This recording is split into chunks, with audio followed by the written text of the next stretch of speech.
What's up guys, this is PelicanMan here, bringing you another Quest for the Holy Relic video. For anyone who watched the last video, we tried out a green splashing some Horizon Canopies, Temple Gardens, Spire of Industries, which gave us access to some Veil of Summers and Kasali Pride Wedge at the board. The main deck was still unchanged from the mono white list we'd tested. There were a couple of changes. We were trying 3 Lurus of the Dream Den and an 18th land over the 3 Martyr Soul, and over the 3 Pure Steel Paladins over the playset of Pure Steel Paladins we were trying a playset of Ginger Brutes. We really liked the Ginger Brutes from the last league. The 18th land felt good. The Luruses felt a little off, so we are testing 3 Toolcraft exemplars in the place. I really just wanted to go back to 3 Martyr's Soul, to be honest, but I figured I would test this guy. He's a turn 1 player that becomes a 3/2 if you control an artifact at the beginning of combat, and he also gains first strike if you have Metalcraft, so if you have 3 artifacts. So, kind of similar idea to Martyr's Soul, I guess. I think Martyr's Soul often comes down easier, but this guy can be played turn 1.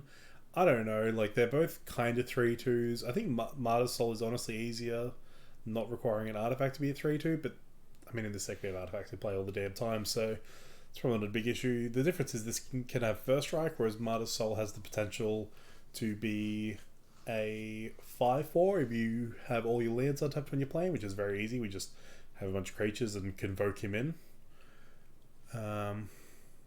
Sorry, I'm talking about it a bunch. I'll get Martyr's Soul up. Come on. I would have thought this would be easier. So, here it is. The 3 mana convoke 3/2 that when it ATVs, if you control no tapped lands, put 2 possible encounters on it. So, this is often free. It's not really that hard to get it to play free. It can sometimes be a 1-drop. So, like, these are comparably 1 mana 3/2s. This requires an artifact. This requires you to have 3 creatures in play, or I guess 2 to play it for 1. But it has the option of being free. It also has the option of being a 5/4. This has the option of having first strikes. They're pretty comparable, honestly. I think the deck might want Martyr's Soul more because it has the potential to be free and help you get quests off faster. So because I think this is the better choice, I am going to run this today to kind of see how it goes. And if it fails, then we go back to Martyr's Soul. Pretty easy. So for this, the other changes we made, other than replacing Lurus with Toolcraft Exemplar, we've actually messed with the mana base a little. This is part of the reason I was testing Spire of Industry last week in my mono green list, because I want the option to splash blue as well, potentially. So this is able to produce white, blue, and green. So the canopies are still nice. Again, potentially you should have a 4th here, like over a Spire or something, I don't know. But because of the fetches, we get to run a single Hallowed Fountain to splash blue, and fastlands are pretty free in this deck. I would be running the green fastlands if Horizon Canopy wasn't just better for us. Because if we flood, we're more than happy to pop a Canopy and draw. Since there's no white-blue version, fastland is pretty free. We only get 3 basic planes, which is kind of concerning. I really like against the Paths of Exile decks, the fact that we can sit there and play a long game and end up with a bajillion lands in play. But yeah, like we'll give this a shot, see how this mana base feels. As for the sideboard, so we did have 2 Veil of Summers last week. This week we've only got 1. But against the counterspell decks, we have a Mystical Dispute to operate as the second one, and we have a Leyline of Sanctity for the hand hate decks to operate as the second Veil of Summer. So we've got basically an upgrade on Veil in either of these 2, but they're more specialized, so we get to run 2 copies of the effect. So that's what they're doing. We've again got a bunch of 1-of creatures. We've got a Canonist and a Containment Priest, which I think are some of the better hate bears in our board. We've got the Forge Tender, which just nice against the red decks. You know, it's a more specialized Selfless Savior, I guess. Selfless Savior is one of my favorite cards in this sideboard. Honestly, it does so much work. I've mentioned before, I think that I've considered Selfless Spirit before, but always been disappointed mostly because of it being a 2-drop, and honestly we sometimes get stuck on 1 land.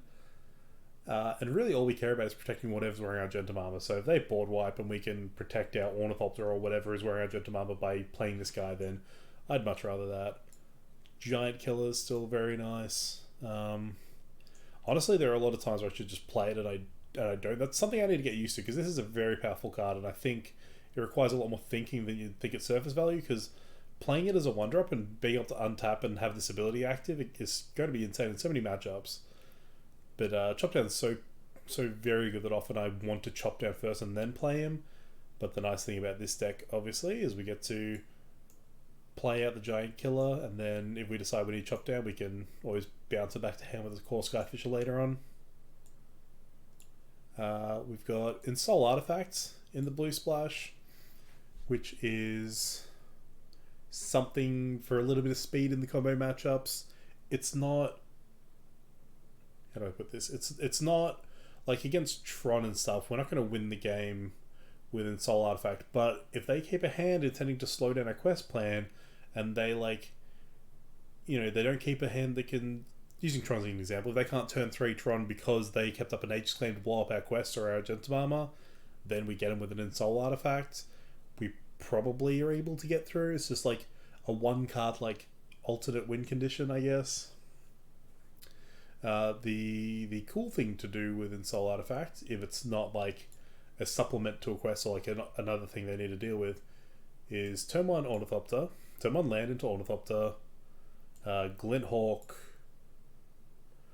bounce Ornithopter, replay Ornithopter, turn 2, second land drop, Ensoul Artifact the Ornithopter, and then you're attacking with a 2/2 Glint Hawk and a 5/5 Ornithopter in the air, so you get to attack for 7, which is a 3-turn clock. The matchups where we're bringing this in, that isn't necessarily fast enough, but you know, if they're bringing into interaction for us, this might be a fast alternate plan.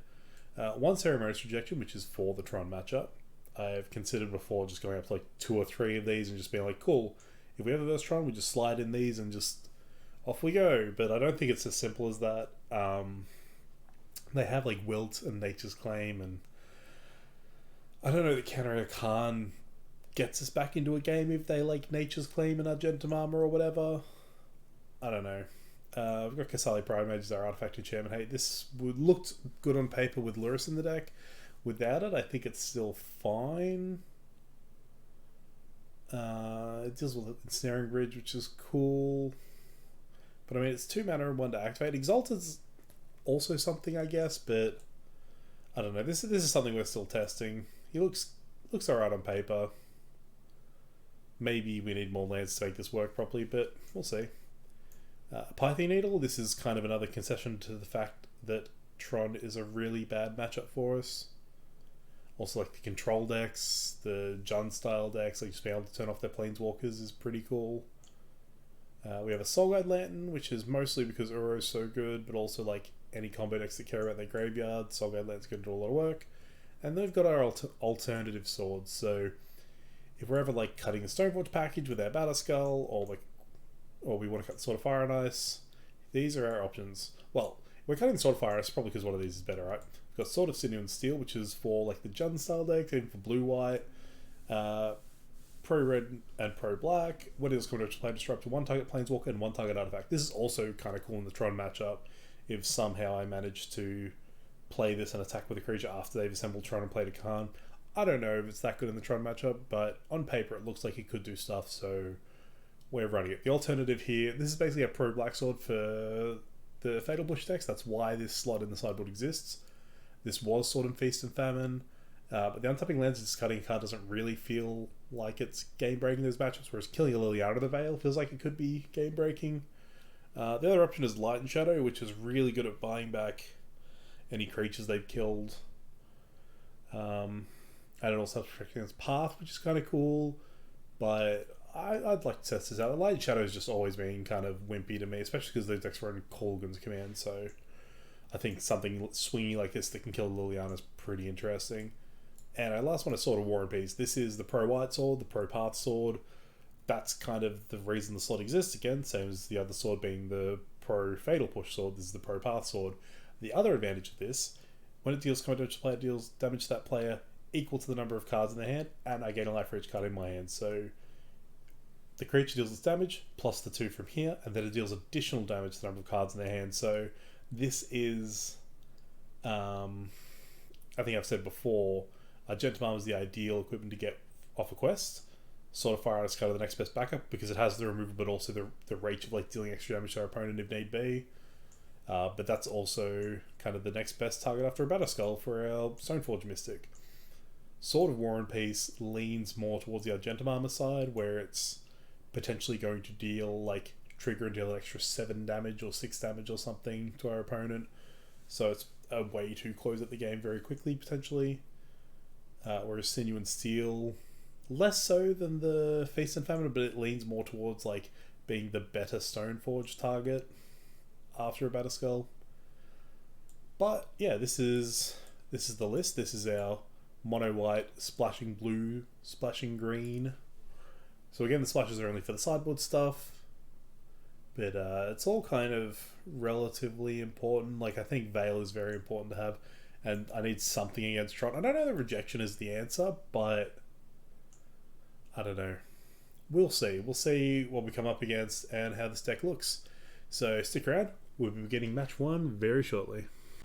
Alright, we found our first opponent, and off we go. We have won the die roll, that's a good start. This is... this is probably a key based on the Toolcraft exemplar, so we'll keep.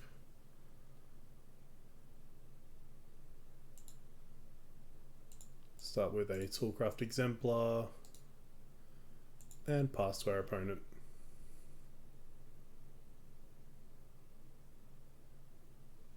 Okay, opponent leads Snow-Covered Island. Okay, let's play out a Ginger Brute. Just in case our opponent has something, we'll play a Memnut as well to make sure our Toolcraft exemplar gets big. Go to combat and get in for 4.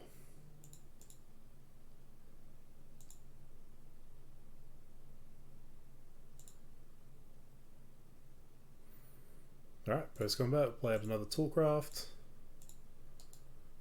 and pass to our opponent.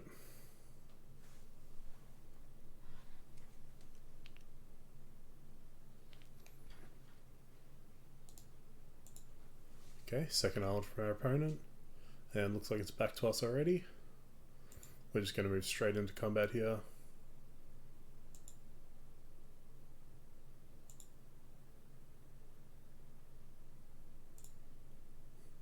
Attack with everybody and see what our opponent's got for us.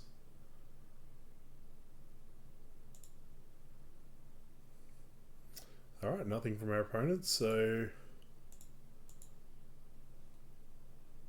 yeah, let's go for the Core Skyfisher.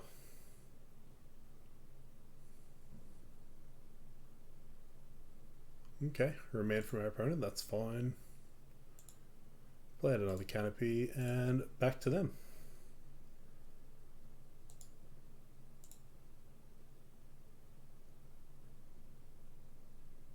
Our opponent's on 8, so they need to get something going here. Alright, yep, that's fine.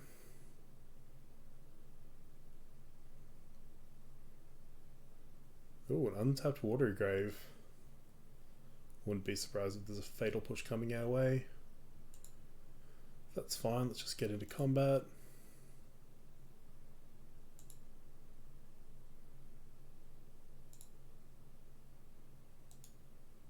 Attack with the team. What have you got for me, opponent? Yep, Fatal Push on a Toolcraft, that's fine. I mean, they had to take 2 to play the Fatal Push anyway, so I'm kind of okay with that. Down to 4. So I think we still want to deploy a Skyfisher here. Just try and get as much lethal into play as possible. Just bounce the Memnite and redeploy. And your turn, opponent.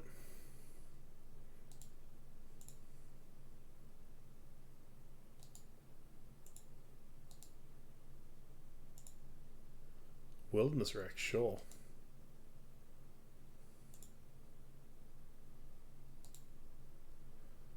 Okay, I'm just going to respond and draw a card here.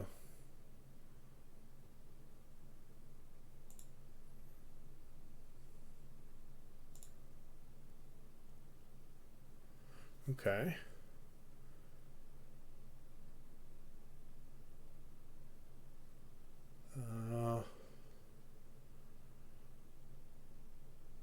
Just in case they have a Snapcaster, I think I want to play the Memnite pre-combat. Just to make sure our Toolcraft can get first strike. Pressures them into spinning a Fatal Push on it.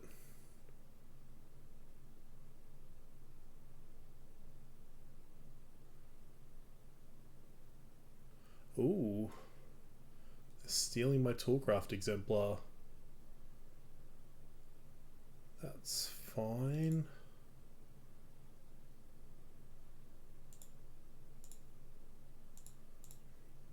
Let's make our Gingerbread unblockable. And get in for 3.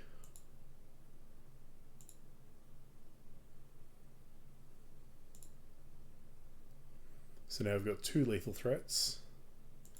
We will play at our Thraben Inspector. And pass back to our opponent.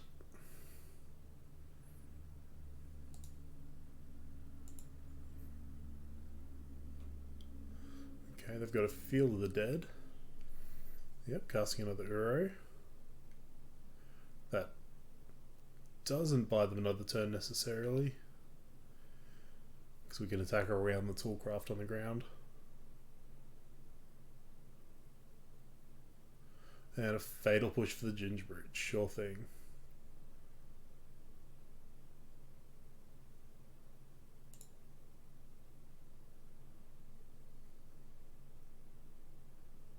And an Abrupt Decay on the Skyfisher, sure. Yep.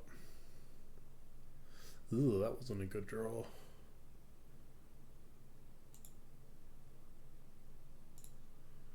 Okay, I'm just going to crack the clue now, see what we can draw. Giver of Runes is good, but I'll play that post-combat.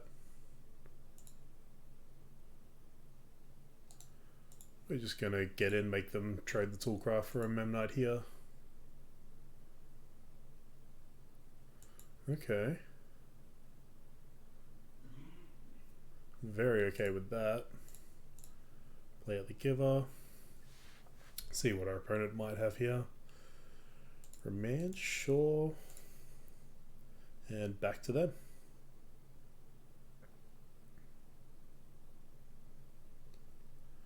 Okay, they crack a Misty. So they will be able to put an Uro into play this turn, which is not great for us.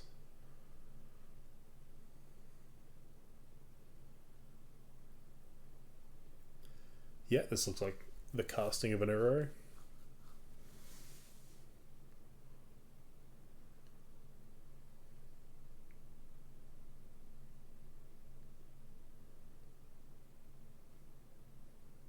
There it is. I think this match has just started to get away from us here.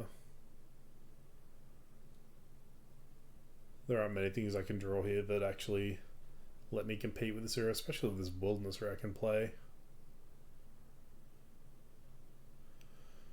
I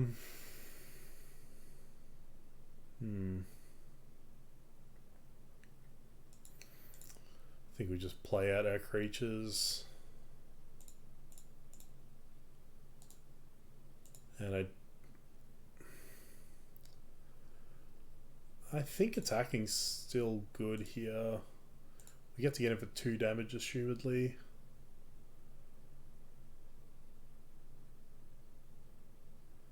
Yeah, 2 damage is good. Means that we potentially... Oh no, they're starting to trigger Field of the Dead. That is very not good for us. Growth Spiral, sure. Another Wilderness Wreck, I don't think does anything. The first one was already very good for our opponent. They've got a Mystic Sanctuary. So they're able to get back Archmage's Charm, which they'll draw next turn. They've got 2 zombies now. I think we'll take a draw 7, see what happens here.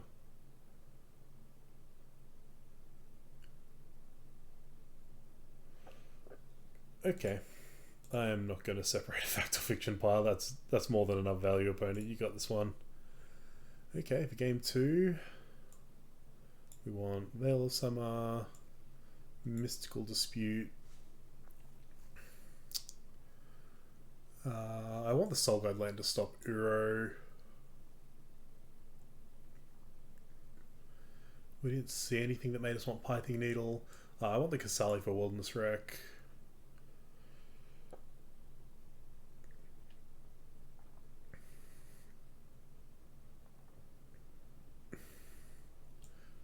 Giant Killer for Uro seems good.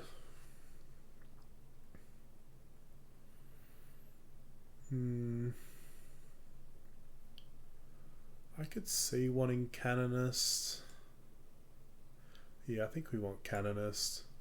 I don't think I want Soul Artifact, given their Fatal Pushes. Selfless Savior, I think, comes in because of Fatal Push. So we've got 2 True Drops coming in, so we'll trim 2 Skyfishes. We've got Veil and Dispute coming in, so I think we'll trim... I want to trim 2 0 drops here, but I'm not sure which ones. I think I'll trim 1 and 1. The Soul Guide Lantern usually wants to come in for a Ginger Brute. And then we've got 2 1-drops coming in, so I'll cut 2 1-drops. I think it's the Glint Hawks here. Alright, let's see how this goes. We get to go on the play. We have a quest for the Holy Relic, and it's a pretty good looking hand, so we'll keep this.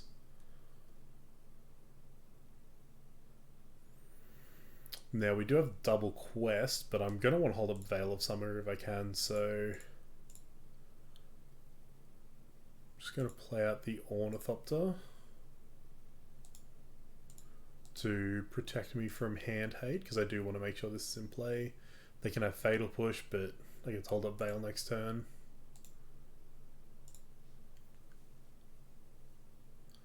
Alright. Opponent starts with a tapped Triome, that's good for us. Stoneforge is a good draw. Stoneforge is a very good draw. I'm going to hope I draw a land here so I can hold up Veil to protect this Stoneforge. Just going to get some counters on quest right now. Turn Ornithopter. Pass back to our opponent. I should have redeployed the Ornithopter, I don't know why I didn't.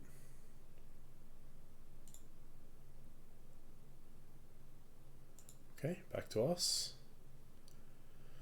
Oh, we didn't draw a land. I think that's fine. I think I just want to get the counters on the quest here. Let's go to combat and see what happens.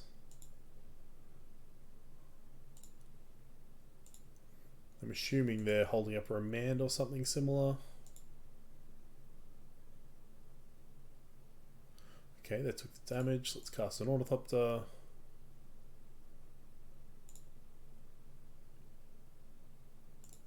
And we'll cast a Stoneforge here. So next turn we can draw a land or a 1-drop, which lets us play a creature and hold up Veil. Is this a Remand? Yep, sure.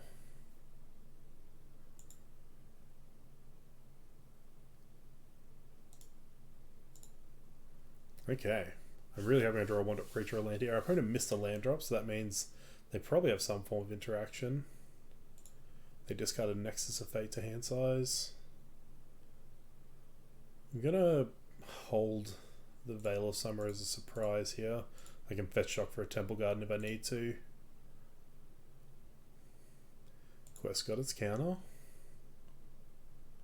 Okay. We're looking pretty good. I think I want to take Sword here.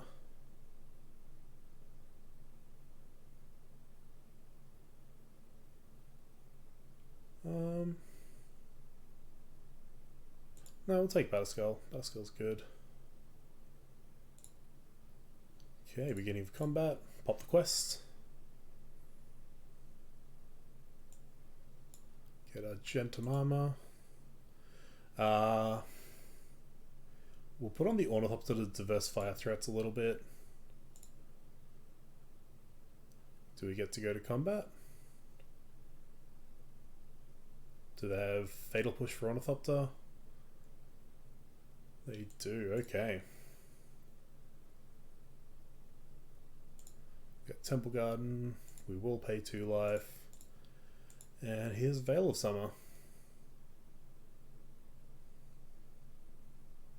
Awesome. That was a very easy game. Veil of Summer did a lot of work there. So for game 3, the only thing I could imagine wanting to change is put the Insult Artifact in for a bit more speed, but instead of what, like the Batterskull?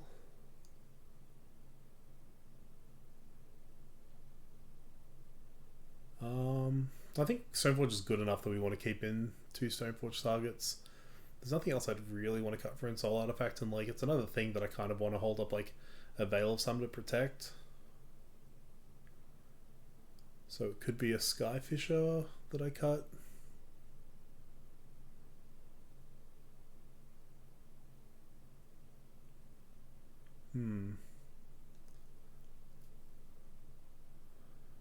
You know what, let's try it. Let's bring in an Insult Artifact.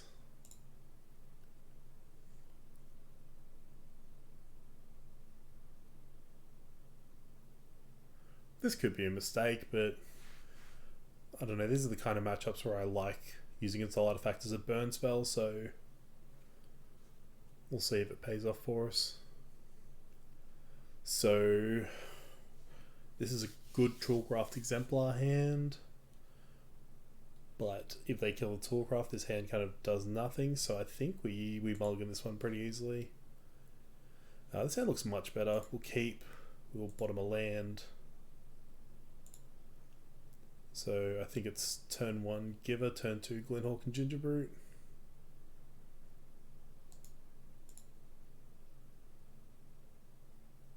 Soulguide Lantern is a good pickup. So Giver. I will play out the Memnite so that next turn I can get in for 1 before I play the Glinthawk and bounce it. Our opponent's kind of priced into using removal on the Giver.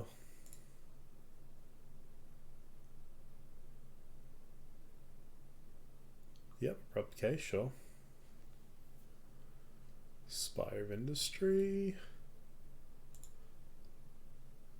Let's play out our Gingerbrute.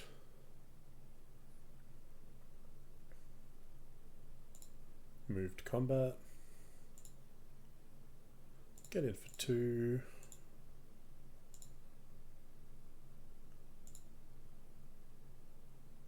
And then in second main we'll play Glinthawk.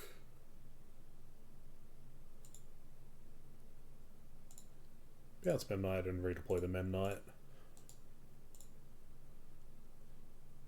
And it is our opponent's turn.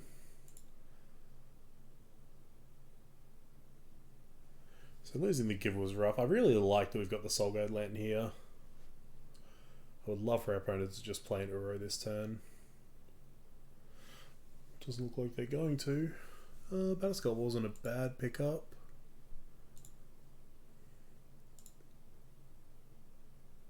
Let's just get in for 4 if our opponent will let us.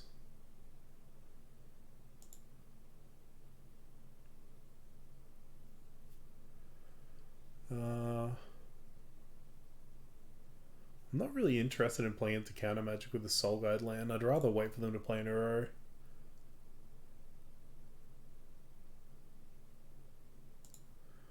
Growth Spiral is fine.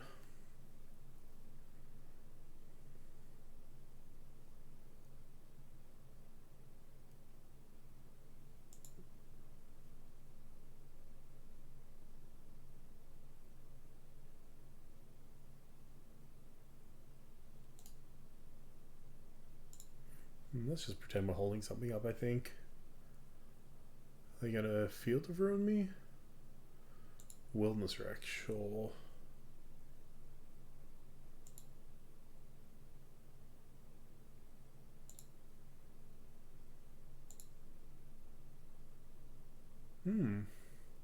Toolcraft's a good draw. Just get in with the team.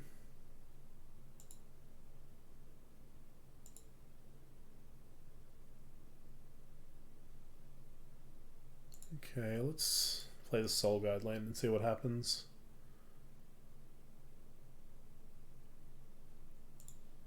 Let's take out the Abrupt Decay. Let's make sure they can't do anything exciting with the Snapcaster. And play Toolcraft Exemplar. Oh, that got to resolve, that's good. But it's got 3 cards in hand. Is this a Field of Ruin? Yeah, that's fine.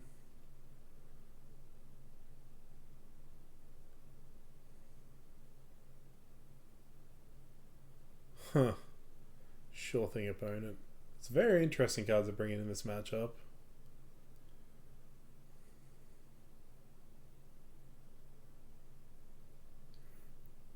Fact or fiction?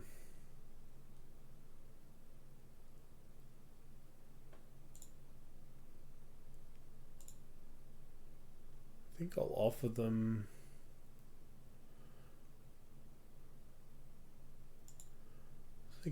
These piles. The growth piles kind of don't do a lot here. Remand also doesn't do a lot. I just don't want them to have the Assassin's Trophy or the Sanctuary, really. I mean, they get to do a bit here with the growth spirals, but I think I'm a little more scared of the Assassin's Trophy, if I'm being honest.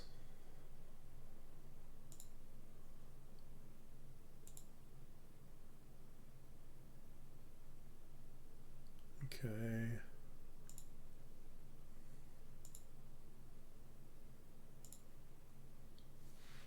So they're back to 16, but this is an attack for 7, which will put them to 9.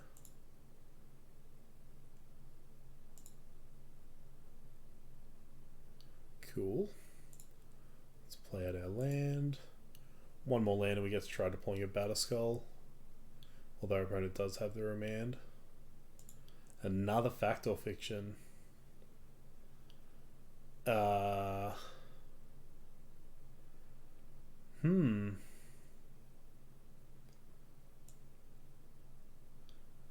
Damnation is very good.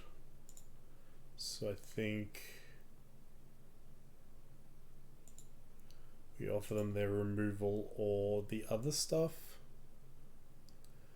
Either way, I think we're actually very dead now. Yeah, they get the Damnation and the Abrupt Decay. So they're probably decaying our Soul Guide land. Oh, Growth Spiral. Yeah, that makes sense.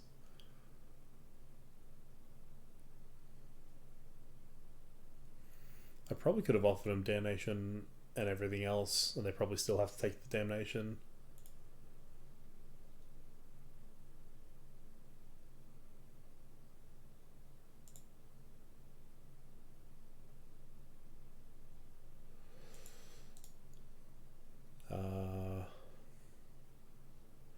I think I'm far enough behind that I just need to draw here. I just have to let them have access to their graveyard again. Giant Killer's cool.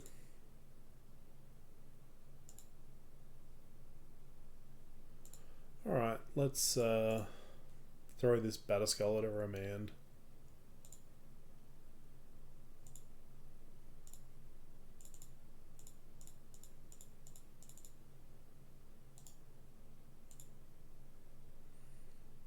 They also have the Abrupt Decay as an option. Yep.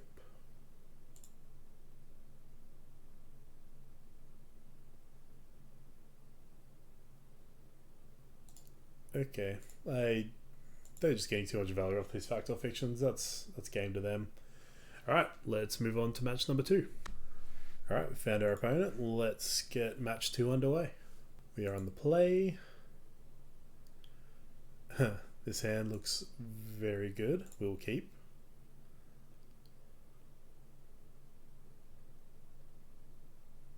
Our opponent's mulligan to 6. Boromir of Gondor. I think that means good things for us. If anyone out there is a Lord of the Rings fan, you know what happened to Boromir. And I think that just might happen to them in this game. Got the right kind of hand for it, that's for sure.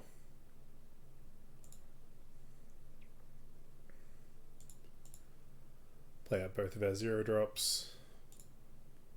Like, even if I draw another quest next time, I think I'm just playing these out because I don't have any Glint Hawks or Skyfishes, so I think it's important to just deploy our creatures as quick as possible since we don't have any bounce effects.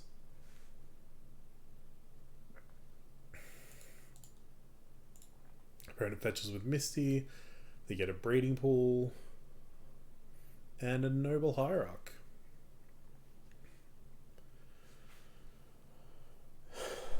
And we draw Argentum Armor. I mean, this looks like a matchup where our sort of Fire and Ice is still going to be very good, but that is very frustrating because it also looks like a matchup where they're not going to really be able to stop our Argentum Armor. So drawing it and not being able to get it off the quest is quite painful.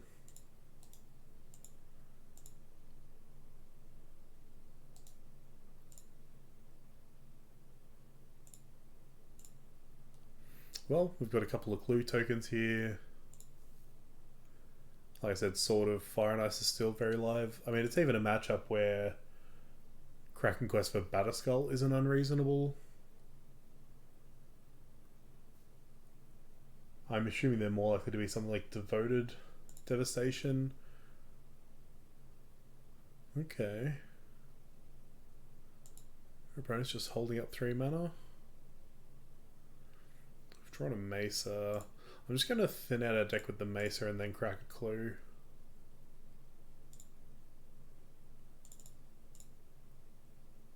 One drop.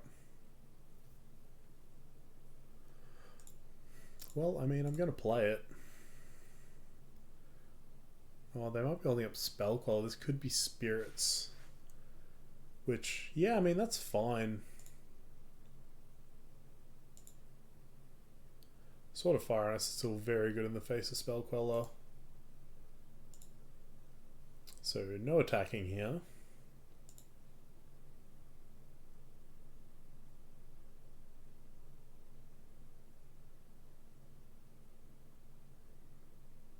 And again, Batterskull still looks pretty good.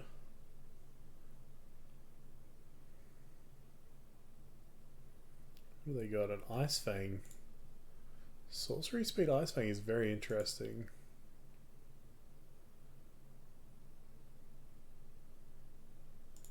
Another Noble, sure. So this Spellcaller might just be getting in for a bunch of damage here. Which, yeah, I'm totally fine with.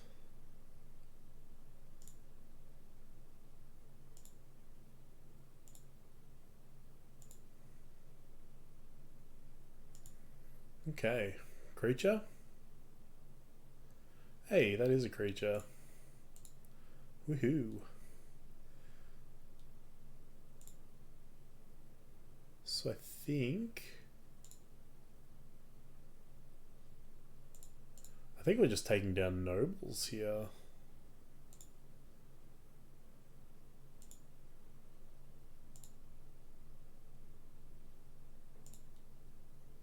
We can actually get in with a few creatures here. Yeah, let's get in with Memnite as well.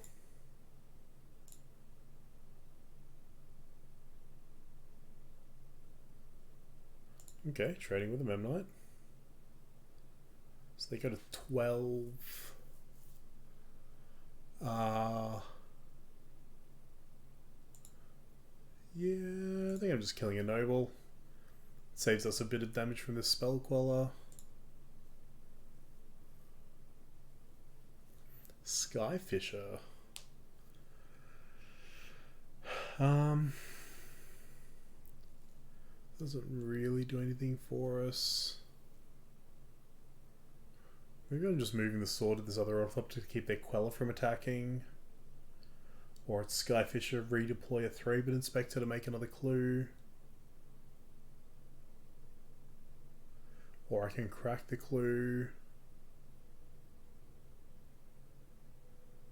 Oh, I've worked it out. Found the line.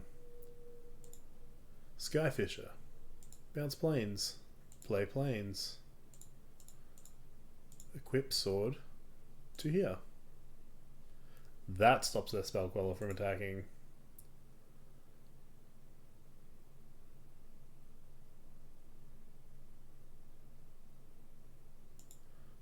Huh. Bird's Paradise gets to chump block, that's fair.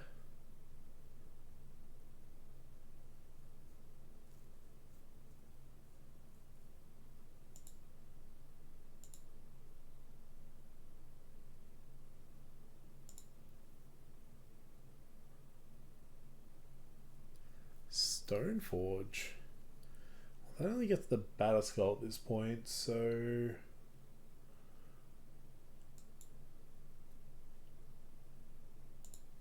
let's just get in with the Skyfisher.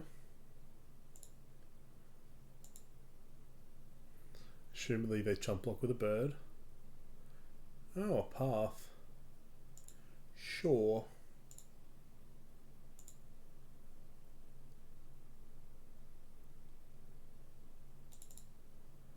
Just move this to an ornithopter. I mean, they still need to find paths to both our ornithopters here. Even if they do, like, putting this on 3-bit inspector also isn't bad. Oh, it's fairy's annoying. It's going to bounce the sword. Yep.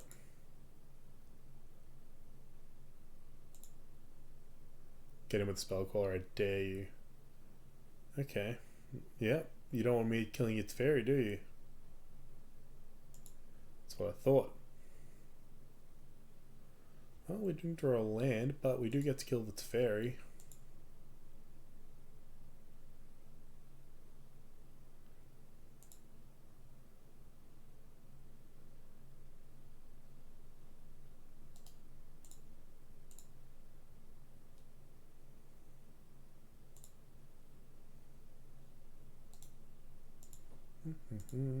If you have a path and waste it on Gingerbread, I am very okay with that opponent.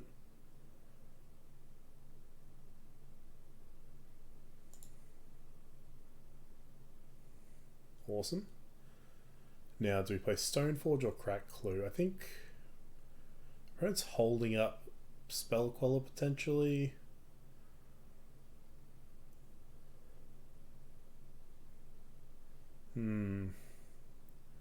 Yeah, you know what, we play the Stoneforge because this forces them to spell call of this, and then next turn I have a better chance of them not having a spell call for my Sword of Fire and Ice. Mana Leak, sure.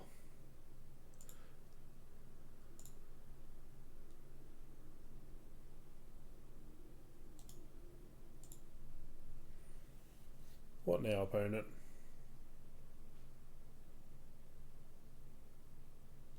You've got your own Stoneforge Mystic. What are you getting?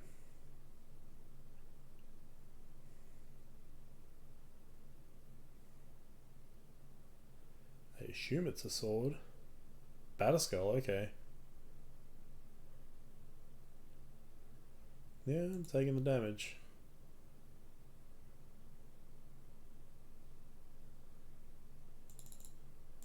Do you have another Mana Leak opponent? That's just rude.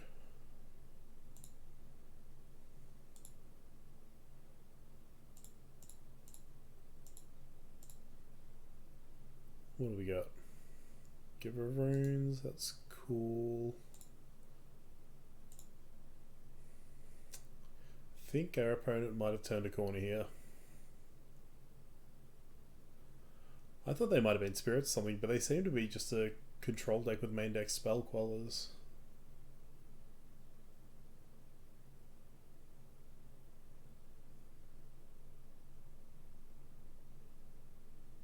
Okay.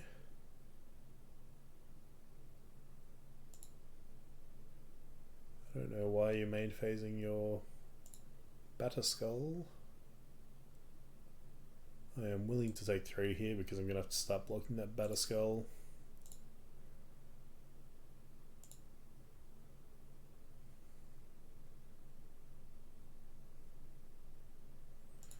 Ooh, okay.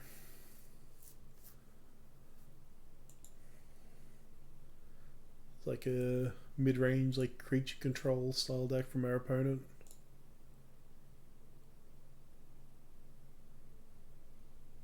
Stoneforge is cool. Let's see if they have another counterspell. I would like to get my own Batterskull. I'd like to play a Giver.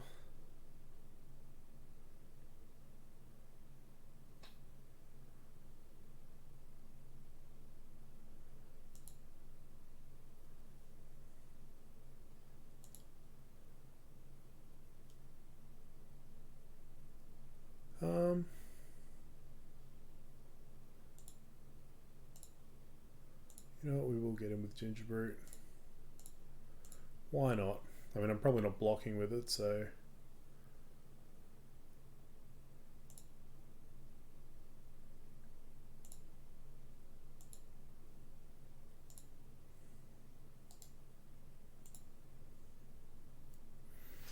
Opponent fetches. For a basic forest. Plays another fetch. They're empty-handed now, so... they're probably playing this Uro out of their graveyard.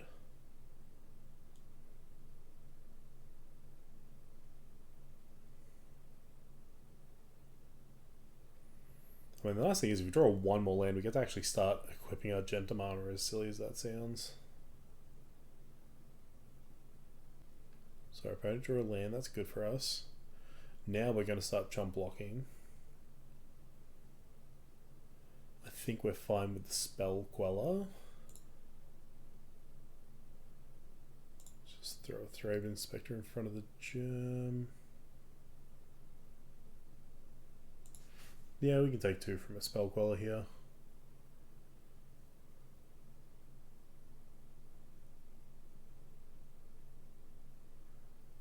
What are you doing, opponent? You thinking of moving a Batterskull? No? Memnite, okay. Let's play out a Memnite.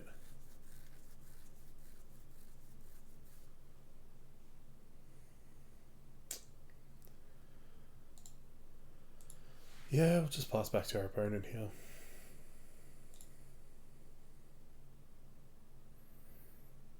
So the plan is we'll drop in a Batterskull, hope to trade with... I don't even know that we want to trade with their gem, to be honest.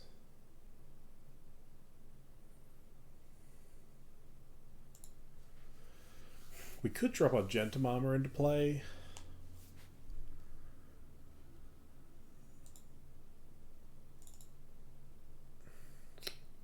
I think we're just trading with their Batterskull, with their gem.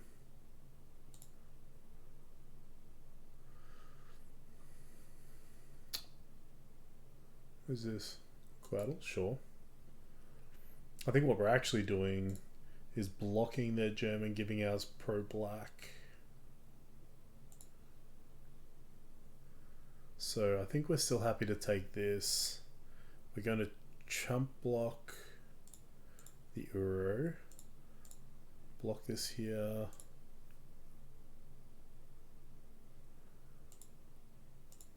We'll give this pro-black.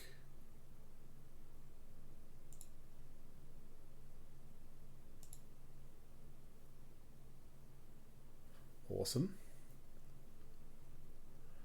Now they're probably going to put their Batterskull on their Uro or something, I imagine. Maybe not. Oh. So they drew a sort of Feast and Famine, I guess, is sort of Fire and Ice, okay.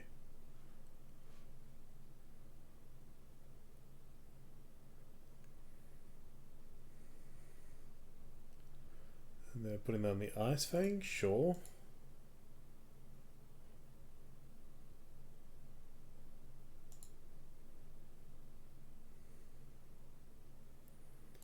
Okay, we drew the 6th land. Which means we're going to activate Stoneforge, drop the Argentum Armor, next turn we'll equip it. I don't think there's anything else too fancy we want to do here.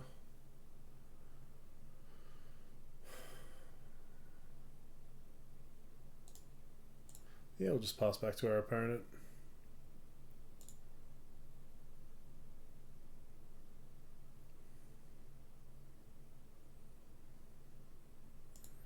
Sure, another Ice Fang.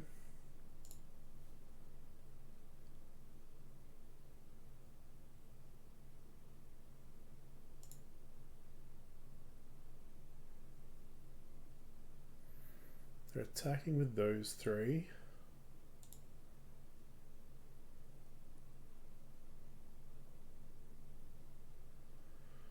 Okay, let's try and kill the Uro here.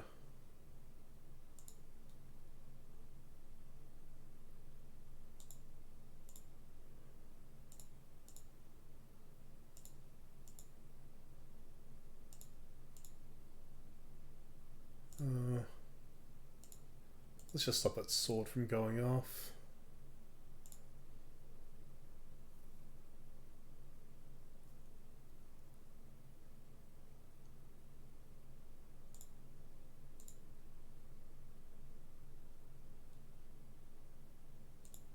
Give Pro Blue to add Germ.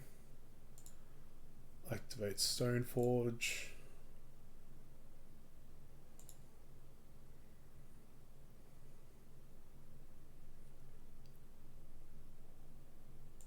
Okay.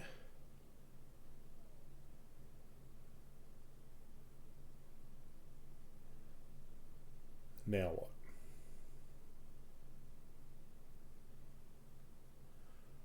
Awesome.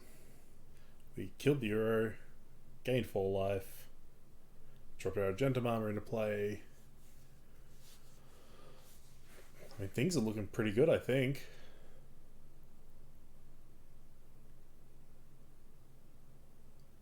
Guys, save draft is fine. You've got 1 card in hand, opponent. Well, this has certainly been an interesting game. Very back and forth. Oh, please tell me you're equipping that Batterskull somewhere. Moving the sword, okay.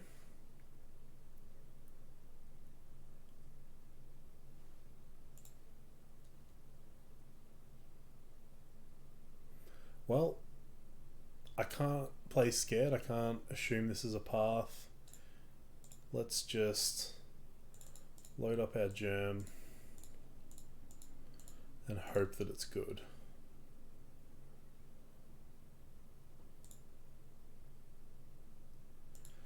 Come on, let us go to attacks. Awesome.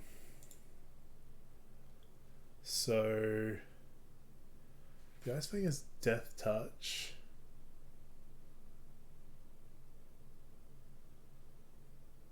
So I think we have to kill that. I don't think we care about the sword being on the Stoneforge.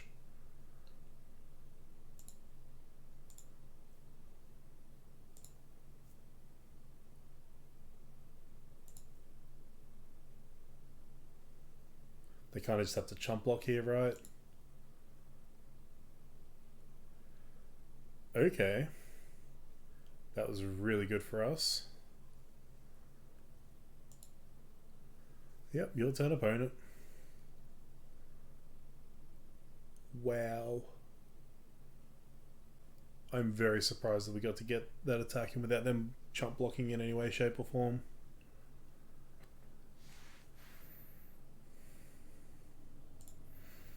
Sure, another Stoneforge. You're getting, what, a Feast and Famine now?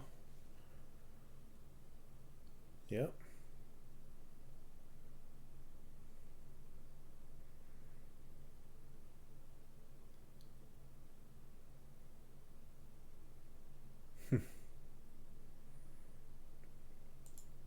I don't think that's worth it.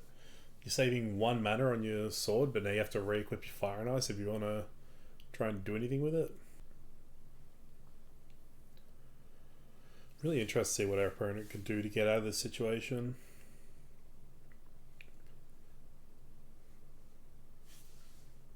Sure. Do I even care about that getting in is the question.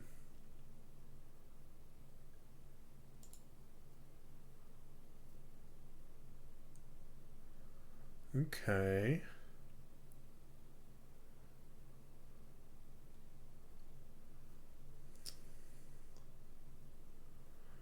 Well,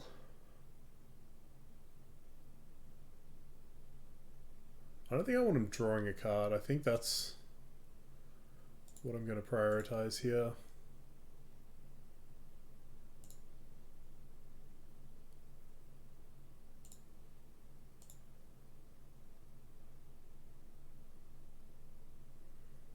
Give Pro White just in case they have a path, I don't know. I mean, I can't really see what untapping all villains really does for them, and this Glinhawk isn't really game breaking. I would have liked to have cast the next turn, but as long as we're doing this, I think we're fine. I think them drawing a card is the scary thing at the moment. So this is going to be Uro coming back, I guess. Sure.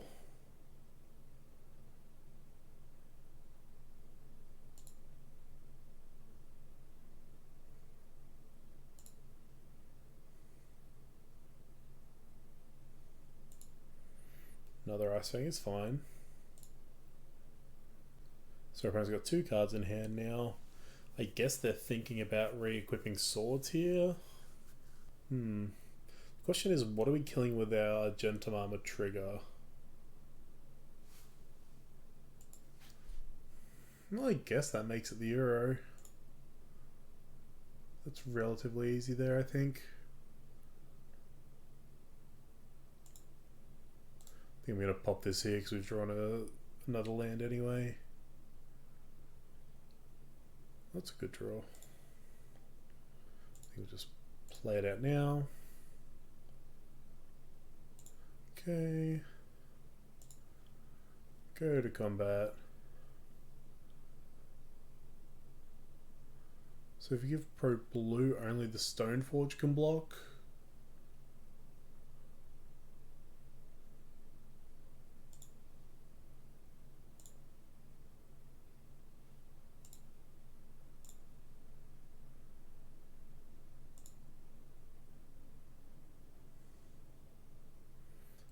Pro Blue.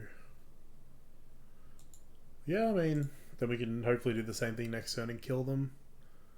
And I'm probably going to be pushed into doing this anyway when they like block with the Death Touch Coatl. Yeah.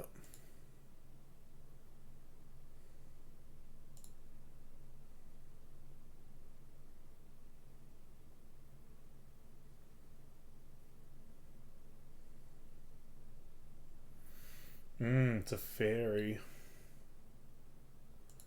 Not ideal. Let's see what he downticks on.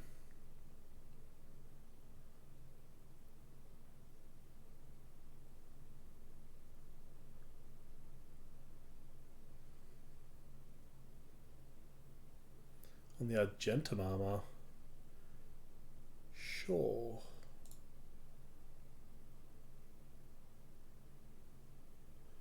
I'm just going to activate Stoneforge and redeploy it.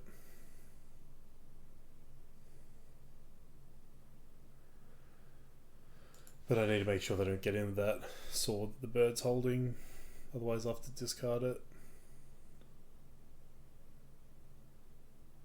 Which is unfortunate.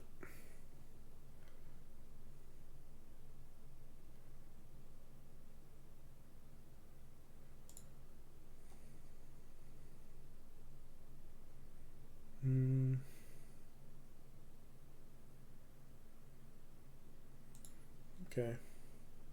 So we'll block the Geist. We have to block this.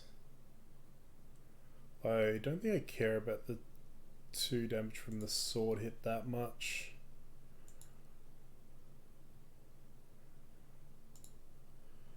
Okay, those are blockers.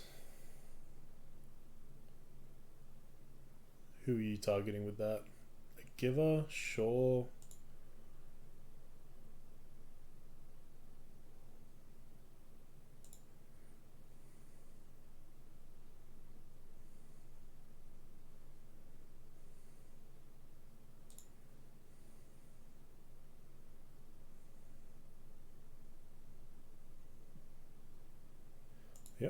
Birds of Paradise, you got it.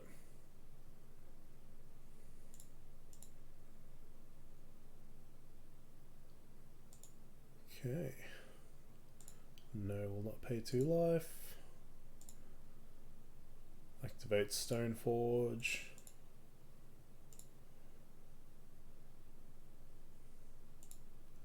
Put the Agenda Armor into play.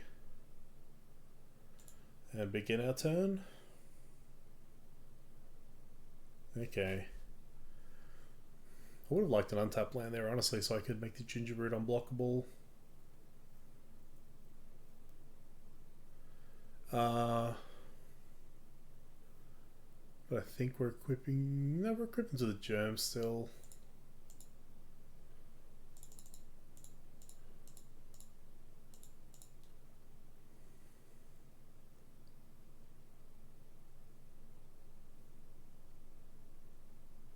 So now...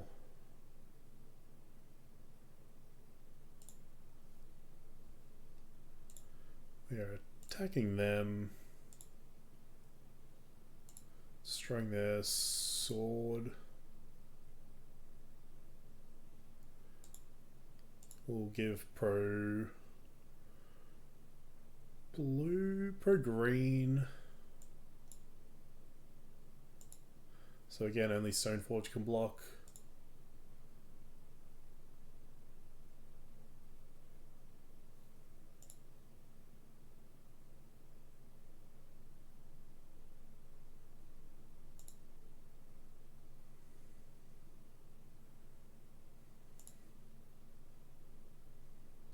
Okay, opponent's turn. We will yield as we have nothing to do. We actually want to buy a bit of clock back because both of our clocks are getting pretty low. Teferi ticks up.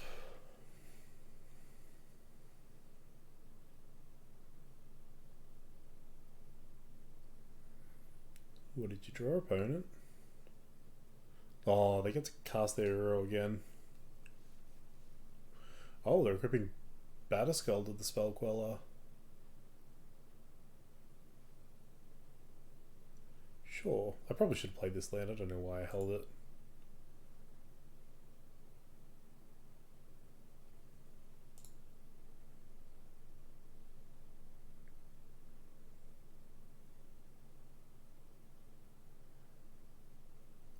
What is this? Oh, this is the hero.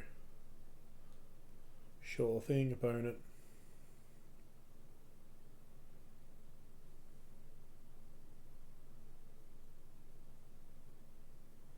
Another Stoneforge. I'm pretty sure they're out of tutor targets now.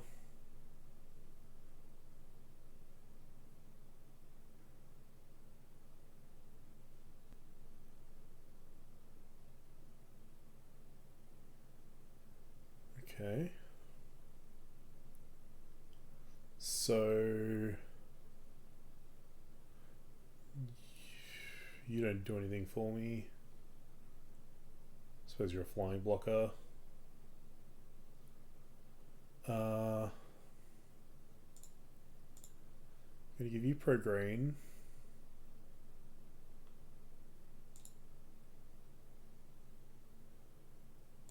Okay.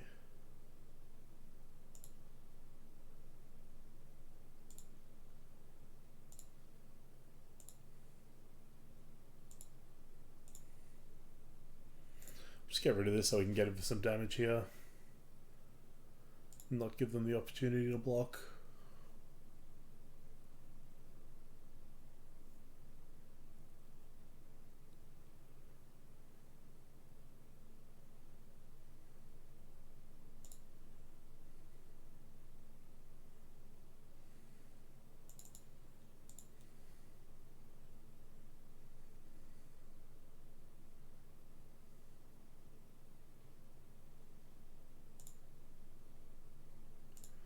I think I will pay 3 for Mana Leak.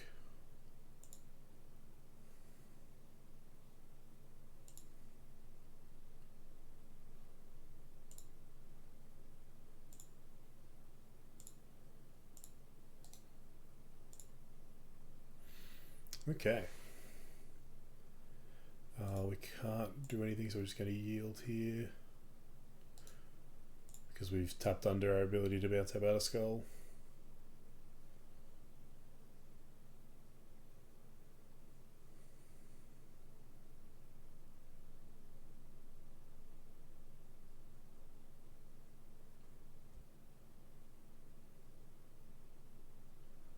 Okay.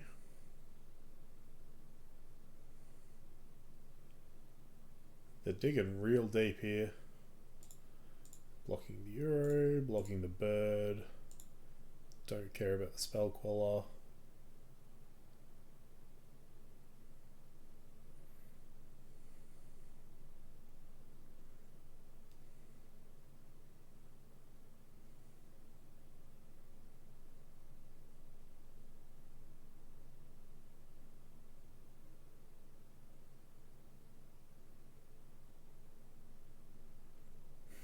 They're able to cast Zero again. Okay. I mean, the Zero is just drawing them cards. It's not actually threatening on this board, which is awesome. There's the 4th Stoneforge.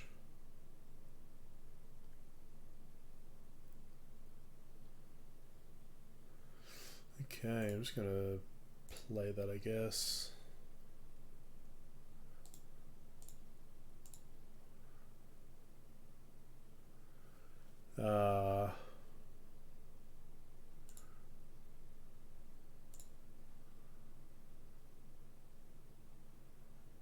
Give pro green.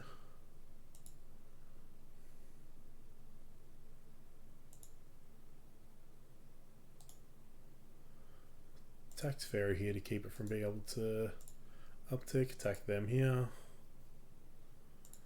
Just going to kill this spell queller.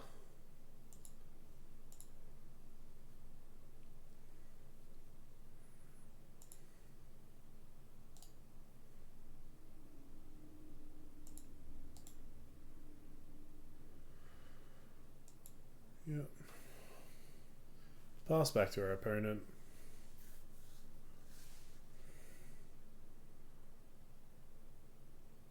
I'm assuming Stoneforge is chump blocking. Maybe. No, if they're on high enough lifetime, they'll just take it. That's fair enough.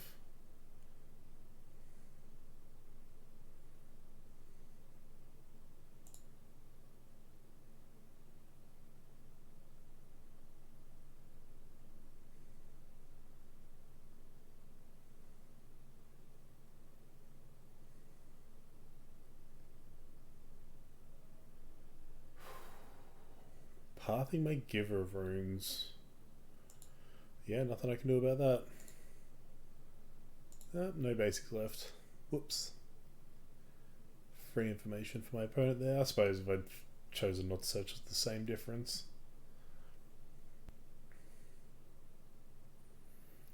At least this way maybe it looks like I misclicked or something.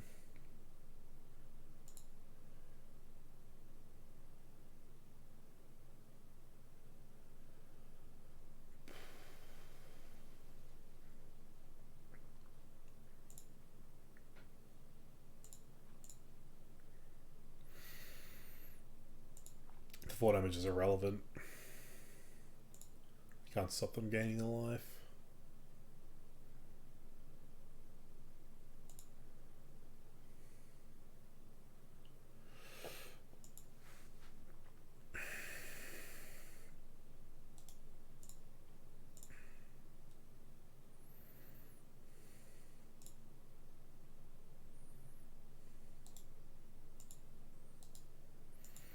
Fairy attack them. I think I'm just killing the Euro again.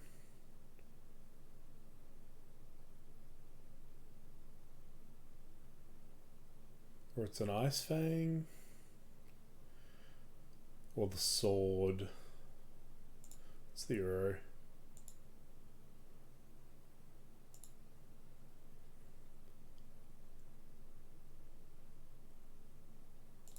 Sure.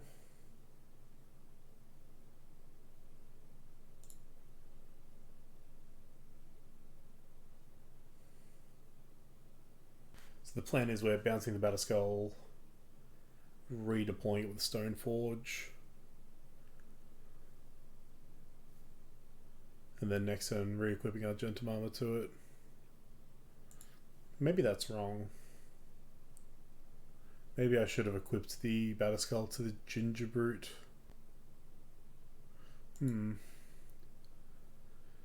It's tough. Oh, they've got a Newt Fairy, okay.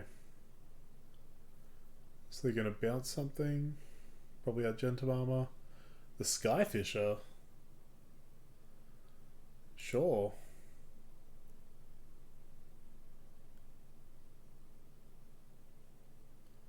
They're redeploying Uro.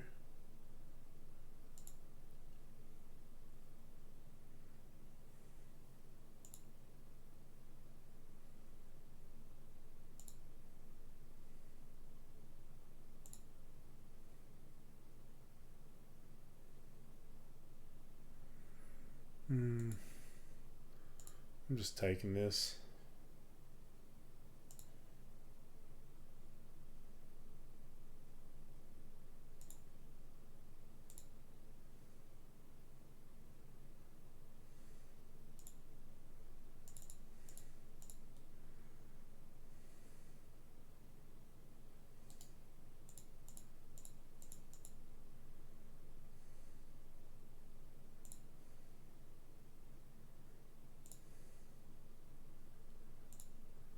Okay. Let's equip here.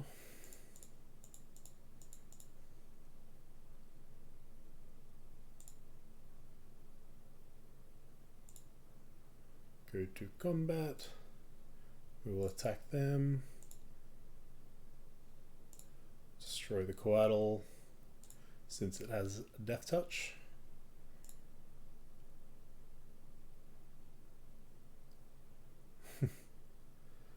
Yep.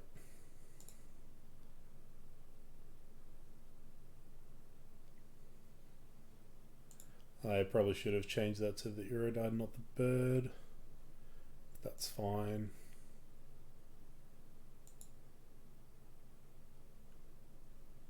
Be nice to draw a land next turn so I can equip the Ginger Brute with Argentum Armor and make him unblockable. I suppose I'm just equipping him anyway and attacking in. Oh no, I taught my opponent the trick.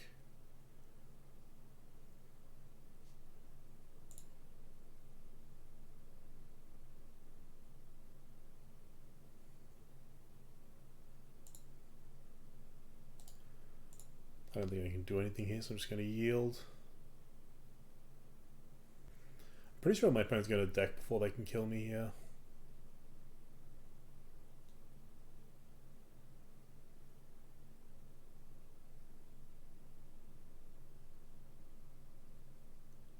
Let's go to Battle Skull to Uro, sure.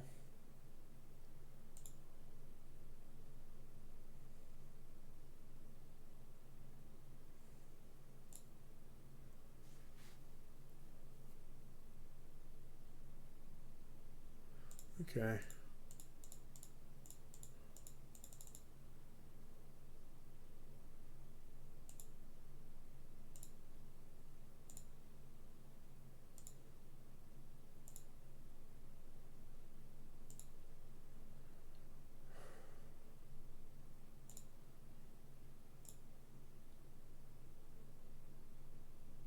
I should have killed the Uro. I just realized that Uro is a 10-10 that's going to block.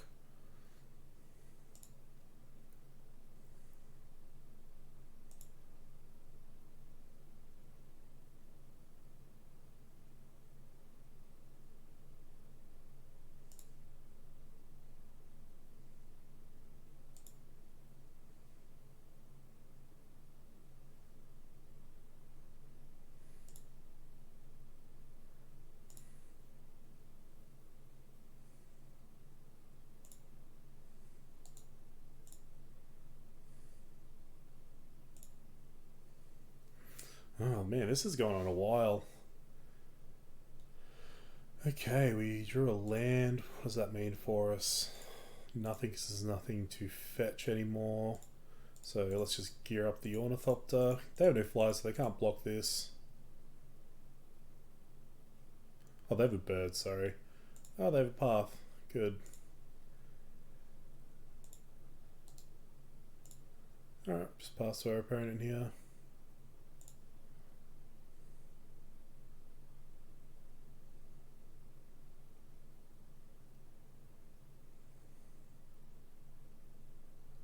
Okay, they're just playing out a couple of spell quellers. They tick up to Fairy again. Okay.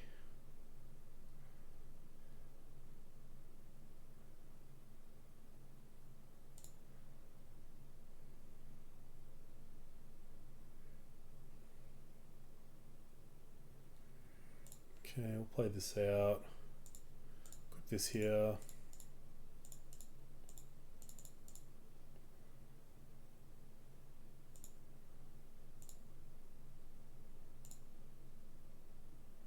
We'll attack Fairy to force them to block. Kill the Uro to stop it from being able to block.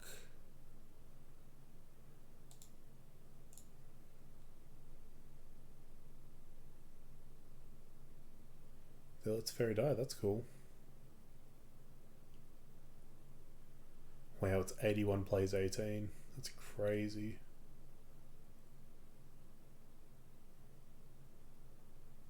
Sure.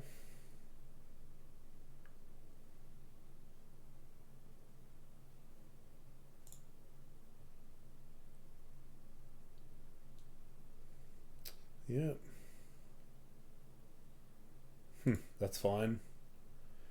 No, we won't use Path's ability. Play Ginger Brute.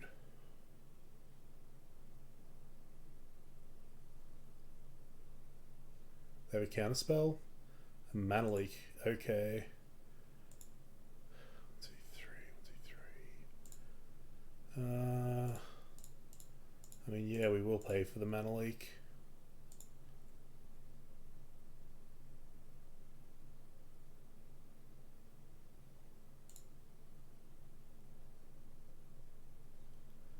Okay, play Thraben Inspector.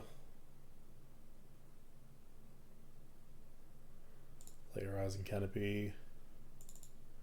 Crack Clue. Okay. Yield to return.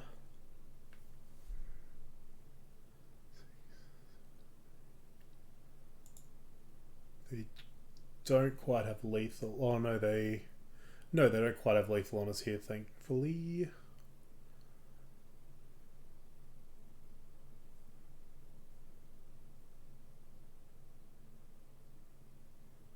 Kinda need to draw a flyer though.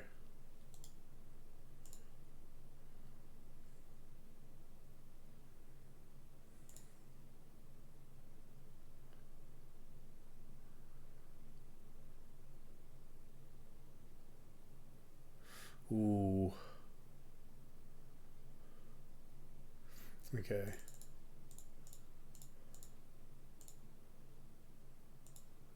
Equip here.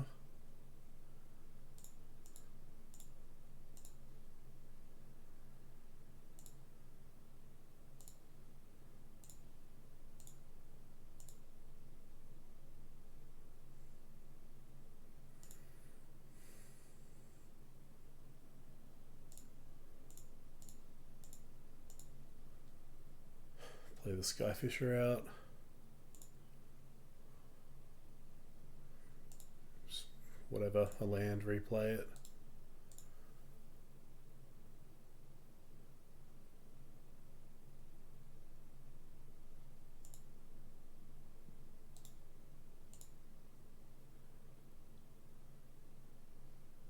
Okay, block here.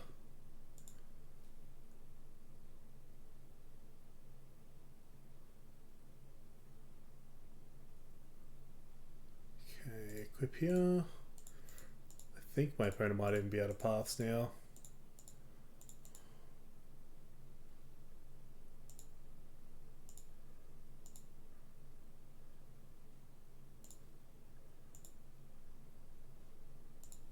Just kill this.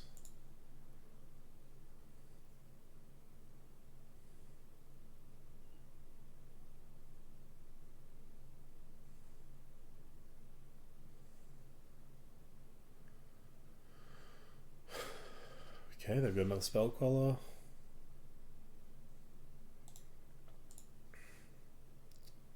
It's just a race against the clock now.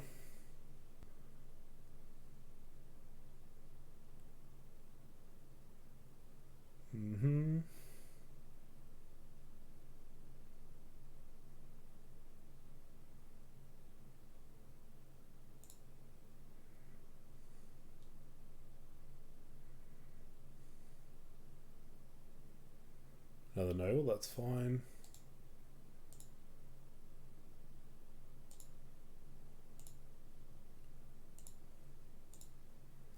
Kill that.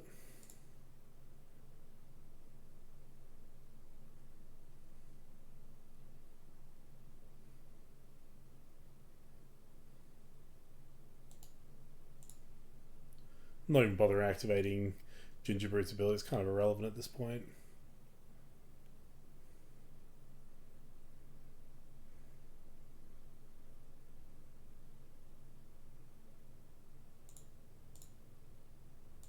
What's most important here is that I'm keeping as much of my clock as possible.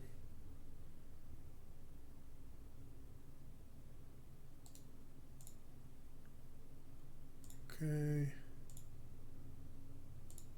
Kill that. Oh, sorry, I'm sure this isn't the most entertaining gameplay you've ever seen, but geez, it's a slog, man.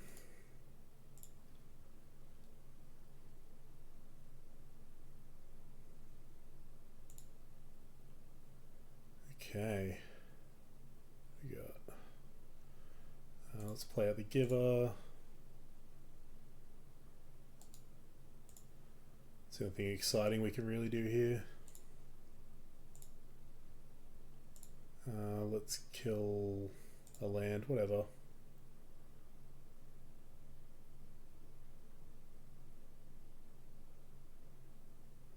Awesome. Everyone finally gives this game one. Okay, so Veil of Summer seems good, Dispute seems good, and Soul seems good because it's going to be a fast one. We have no pro green sword, so I think Fire and Ice is the best one we've got. I could say wanting Needle for Teferi. We definitely want Soul Guide Land for Uro. What else? Giant Killer for Uro.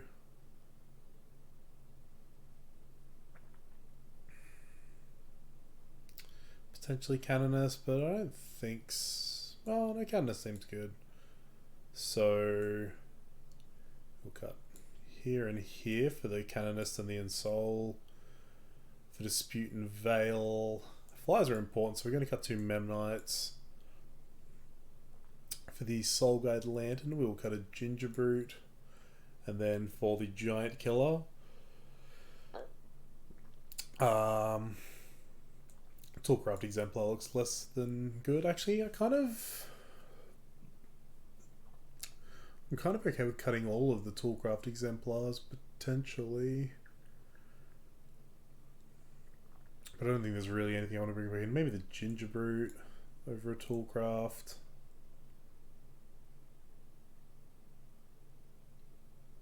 I'm trying to think if Containment Priest does anything. I don't believe it does. You know, let's bring in the Needle for Teferi. That seems good. Not that we'll have time to do anything in this game anyway. We'll keep.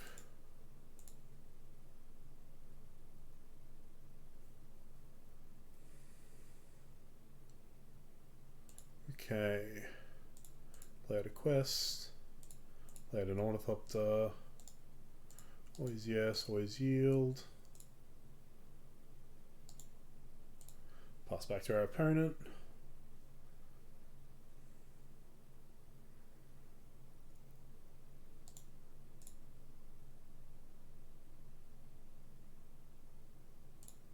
Okay. Try and get as many creatures out as possible.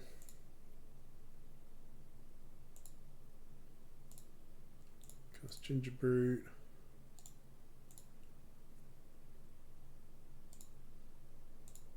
Attack with Ginger Brute. Yes, I will use Path's ability.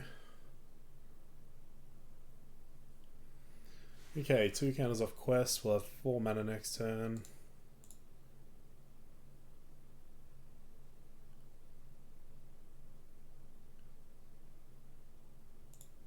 Let's play the Piping Needle, get our opponent to react. Okay, name Flooded Strand, punish them for F6ing.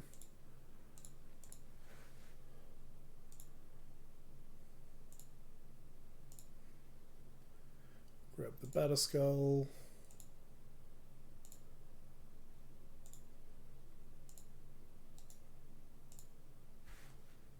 Attack with the Thraben Inspector.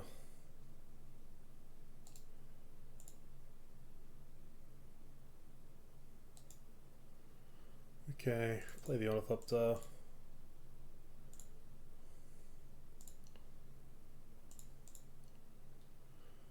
Crack, we'll get Argentum Armor. We'll equip it to the Ornithopter.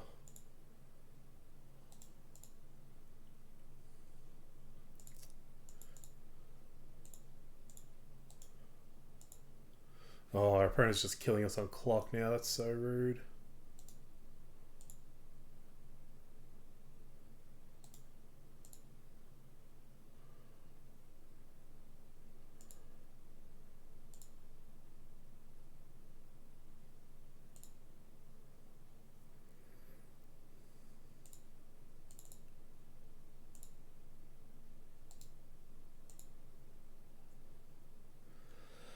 So our opponent wins the match by bleeding our clock. Awesome. I mean, it was a very interesting game one. This is a part of Moto. I really need to work out how to play a little bit faster. I need to change my keyboard shortcuts a little and actually use them rather than just trying to use the mouse all the time. So, my own fault for losing that. I mean, I've said in the past, like, I don't like pure control decks on Moto, you know, because they basically win by like timing you out, you know, by you like constantly making the game go for a while, whatever. And I've said like they should have a way to win the game, you know, like the clock is a real thing on Moto and you need to play to the clock. It just sucks though because I was so close. Like I had such an aggressive start, but it is what it is. This is a part of playing on Moto. So join us shortly for match number 3. Alright, we found an opponent for match number 3. Let's see if we can chain 3 wins in a row to get our money back on this league. Fingers crossed. This head's close. I mean, I like turn 1 Giver of Runes into turn 2 Stoneforge. Not having the second land kind of hurts it. We are on the draw. We have a bunch of 1-drops we can play otherwise. We don't have a quest. The 1 lander, it's so rough. I think we'll mulligan here. Alright, we can keep this one. Our opponent mulligan to 6 as well. We get to bottom Argentum Armor here. So we get to lead turn 1 Glinhawk into turn 2 Stoneforge, which is kind of cool. Apparently it's on Steam Vents and a Serum Vision, so worst case scenario, this is a Storm deck. Best case scenario, it's like a Blue Moon. So I think with that in mind, we're going to make sure to get a basic Plains now. Play out a Memnite. Play out our Glinhawk. And no matter which deck they are, I'm pretty sure redeploying the Memnite is good for us. Having the 3 power on board.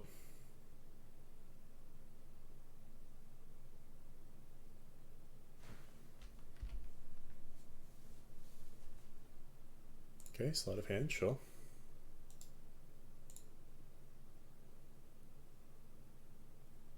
Mountain, back to us. Okay, let's play Mesa. Go to combat. Get in, see what happens.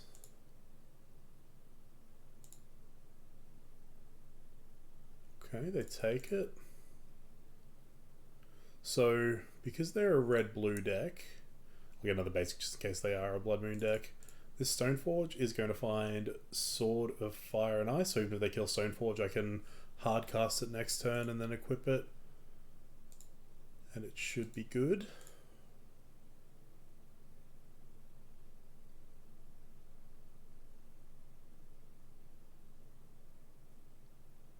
What have you got for me, opponent?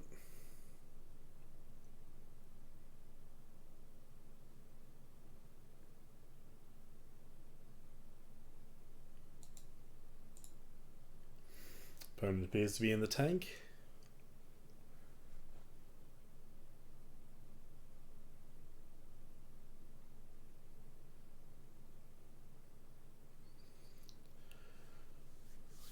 Opponent's still in the tank. Another Serum Visions, sure. Guessing they're constrained on mana here. The fact they played that mountain, I'm guessing their hands full of blue cantrips, and they haven't got another blue mana source. Okay. So we'll play the Hallowed Fountain, and we will shock. We're going to get the Gingerbread into play.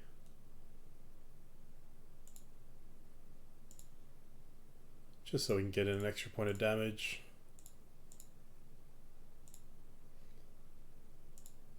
Now we're not going to pass through turns because we want to be able to respond if our opponent tries to kill our Stoneforge. Yeah, so Stoneforge can drop Sword of Fire and Ice. Next turn we can equip it. Hopefully even double equip it. If they have a removal spell for the first thing we try and equip to. But I mean, things are looking pretty good for us. Unless our opponent is actually Storm. If they are Storm, we're in a bit of trouble. But I don't think Batterskull changes that at all.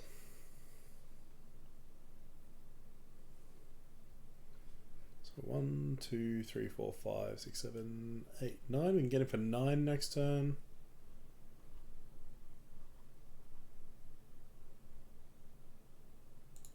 Baral, okay.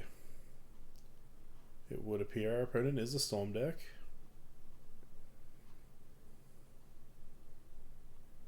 So the fact that they missed land drops, I mean, they kept on, I think, 6. They missed land drops a little. I mean, there's not much we can really do about it, but I feel like our opponent should be able to go off next turn if they kept a hand that was missing lands a little.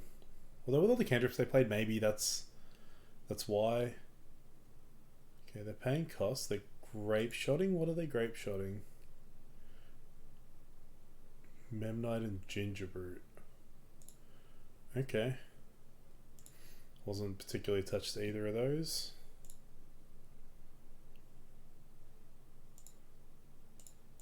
Okay, so that's reduced our clock a little, but I mean this Sword of Fire and Ice is majority of our clock anyway. We got another Skyfisher. Okay. So we'll start with the Skyfisher. Just get more flying power into play. The cool trick is here, we don't have a land drop, so we'll just bounce a land, replay a land. Use that to equip.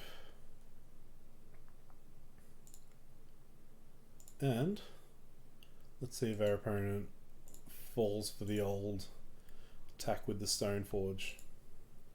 I'm assuming they're not going to, but if they do, we get to shoot the Baral and finish it off with our sword. They did not fall for it. We draw a Gingerbread, that's pretty good. That means even if they manage to deal with the whole board this turn, we get to deploy Gingerbread and equip sword. If we draw a land, we get to make it unblockable. Okay, let's see if our opponent's got it here. This is the turn they need to go off.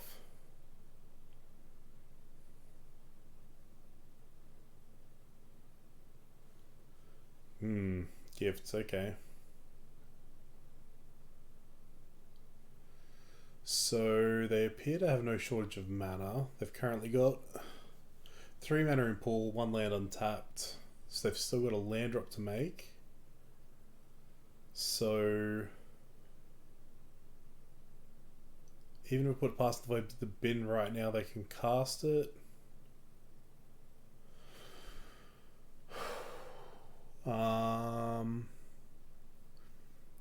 Even if I give them Manamorphose.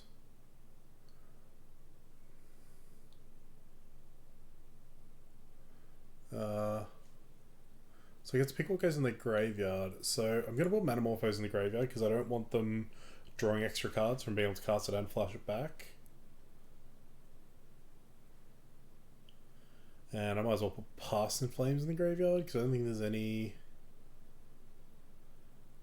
Like, they've just got a bunch of mana anyway, right? So put this in the graveyard, then they get to Desperate Ritual. They go up to 5 mana. Cast Past in Flames. Yeah, they just get to cast it all again anyway. Let's do that.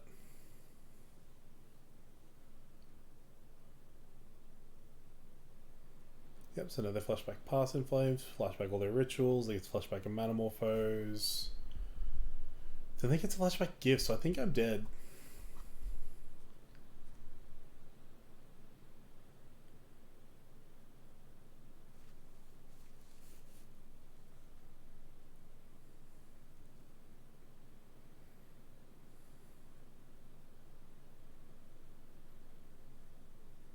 I think the fact that they get to flashback this Gifts Ungiven means I'm dead. I don't know, I want them to cast it and see what they pick. I'm pretty sure...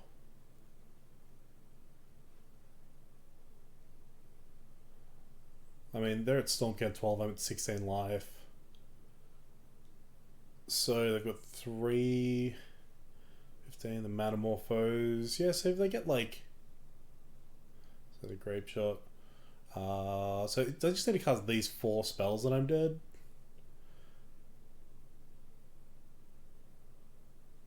So they need like Manamorphose to get their last green. They got another Grape Shot. That's also pretty lethal. Just concede. They've got that. Alright, for game 2 versus Storm, I like and sell Artifact for a bit of speed. Kasali in case they have Arya seems fine. Soulgate Lantern seems good. Sort of War and Peace seems better than sort of Fire and Ice because of Baral. Mystical Dispute seems good. I don't think I want Veil. What else? What else? What else? Canonist. Does Leyline do anything? Not really. I don't think I want Leyline. So let's see. I don't think I want the Stoneforge package in this matchup at all.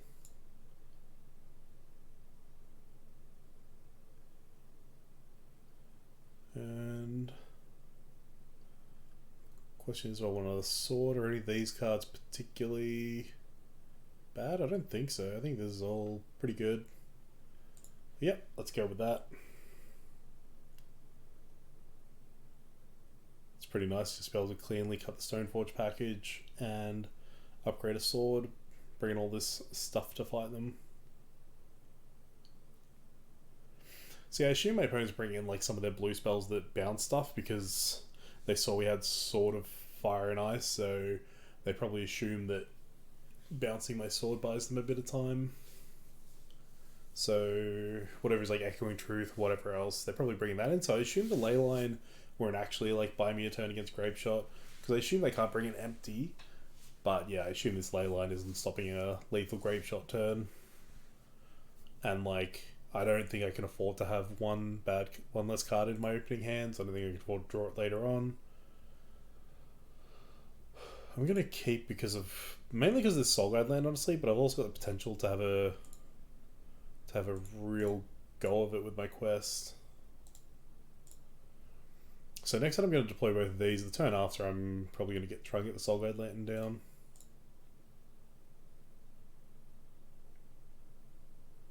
Serum Visions. One on top, one on bottom. Okay. It's frightening. Glint Hawk. Okay. brought in Kasali, I think. So I'm just going to grab a Temple Garden for the hell of it.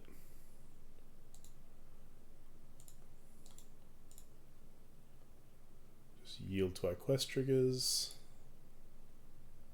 I'm really hoping I draw an Ornithopter or Memnite for this Glinthawk. Otherwise, next turn I will play the Soul Guide, bounce with Glinthawk, replay the Soul Guide.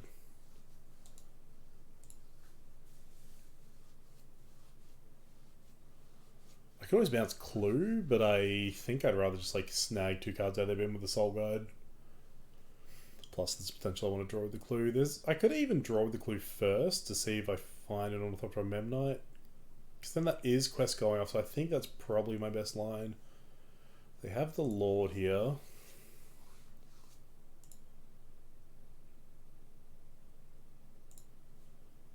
Zero drop?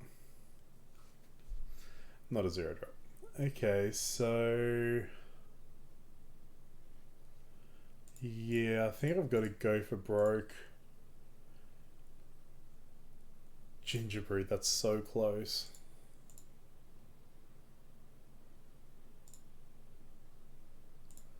So next turn I get to go off and I get to play the Soul Guide Lantern.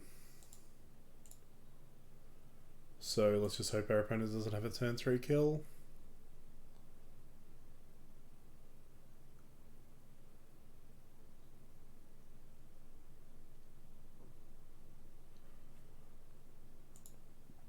Oh, this isn't looking good.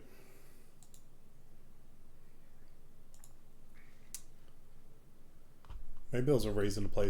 oh yeah, I should have played Soul Guide Land. I don't know why I played the Gingerbread.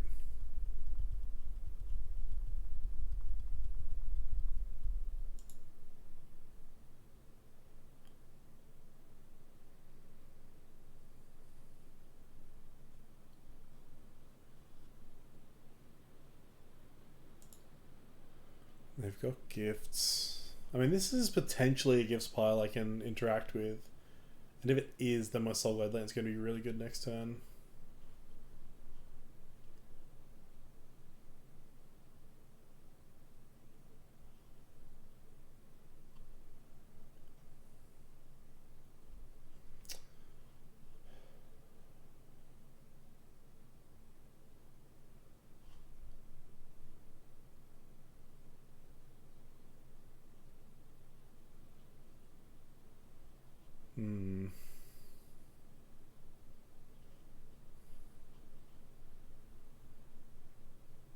I'm pretty sure I'm just dead to this.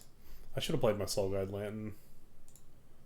Oh, match number 4 coming up soon. Alright, 0-3 so far. Let's see if we can mount some kind of comeback here in match number 4.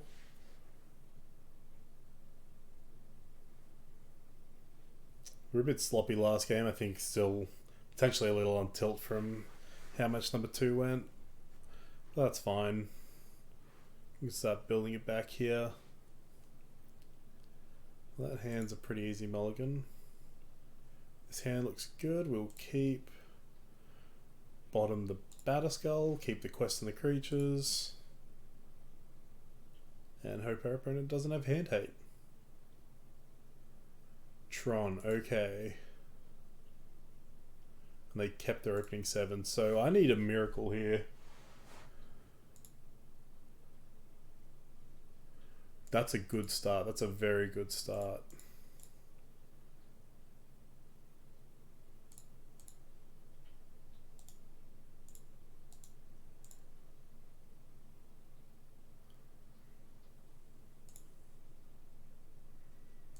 So I need my opponent to not have turn 3 Tron, or I need to draw exactly Glinthawk.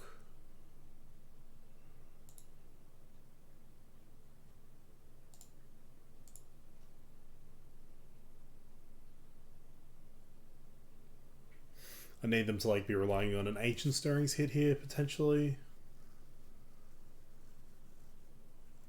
Come on, opponent. Show me Ancient Stirrings. Okay. Okay. That's potentially not turn 3 Tron. We drew the Glinthawk. I can't believe it. Is this mine and power plant? Okay, we're going to kill the mine. Watch this. This is beautiful.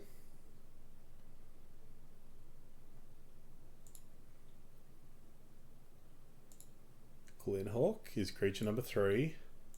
Bounces Memnite, who will be creature number 4.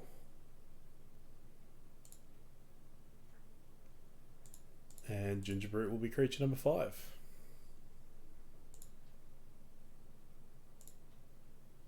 Okay, beginning of combat. Remove 5 quest counters. Well, I think our opponent's realizing that we're doing something. Equip to Ornithopter. I think they're reading our Gentum armor here. Maybe they haven't realized that it doesn't say non-land. We will destroy your Urza's Mine, please. I don't know why I didn't attack with Gingerbrute there.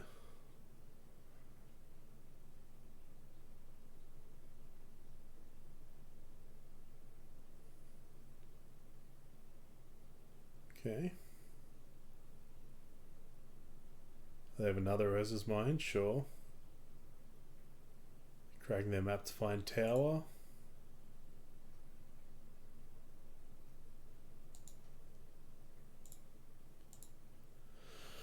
Alright. Maybe my opponent has Explorer in their deck. Let's hold the Stoneforge. We'll just hide that information. Awesome. Game 1 in the bag against Tron. So I want Ceremonious Rejection, I want Soul Artifact for the speed, I want Kasali, I want Needle, I want both of these swords. War and Peace for the speed, Sinew and Steel for the ability to destroy planeswalkers and artifacts. I don't want Batterskull, I don't want the Stoneforge package. What else? I think Toolcraft's fine. The Revenant Specs might be a little slow. I could bring in Selfless Savior and Giant Killer. I think Giant Killer's fine to bring in over a Thraben Inspector.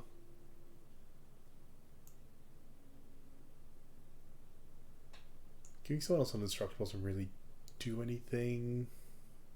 But is that potentially still better than a Thraben Inspector?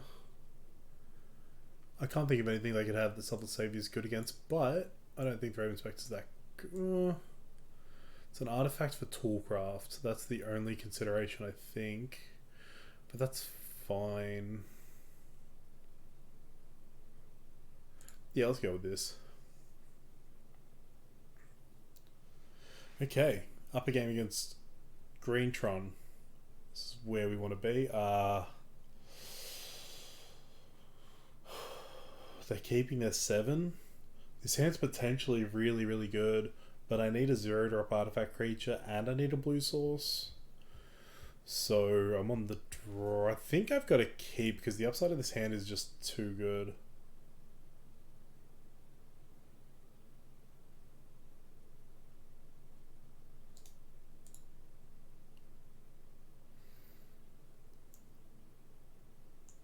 I've also got the Pything Needle, which can stop their first Planeswalker or something.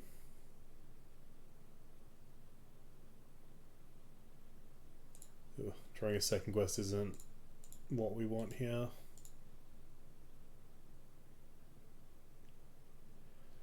So what do we want to draw? I think we just want to draw a 0-drop artifact creature and then we want to draw a land. And we want our opponent to not have turn 3 Tron as well. So that's asking a lot. But I think this hand, like, because we're on the draw, we have the potential to draw runner of, like, 0-drop and blue source to, like, get something going. I mean, we've got some resilience here. If our opponent, like, Ancient Stirrings and picks up a Planeswalker, we can name it with the Needle.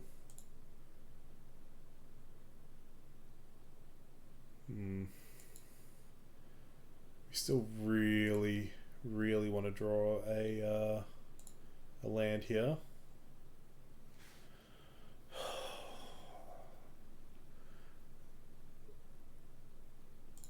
Yeah, I just have to needle a name expedition map and hope that's good enough.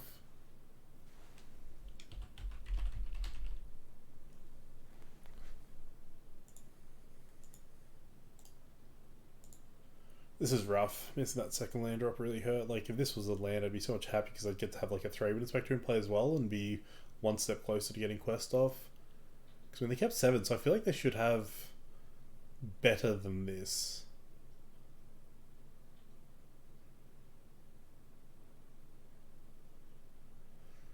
I mean, the reason that Green tries such a tough matchup in this deck is that they get to aggressively mulligan for turn 3 Tron into like Khan or something, and that is so backbreaking for us. But they're just cracking a bunch of spheres. Stirrings, sure. Okay.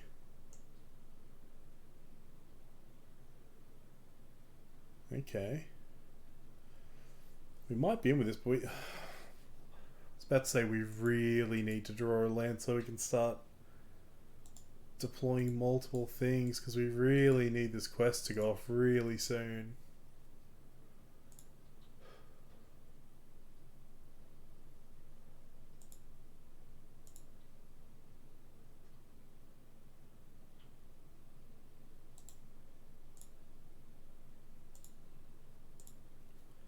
Alright, Gingerbread gets in.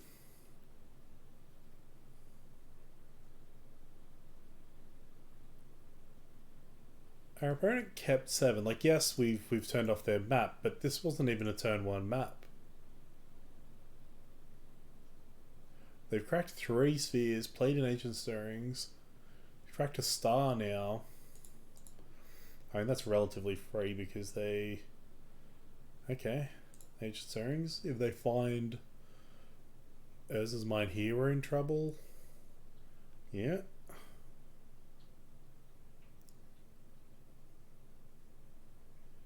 If they have Khan, I can still draw land, play Glenhawk, bounce Needle, redeploy Needle.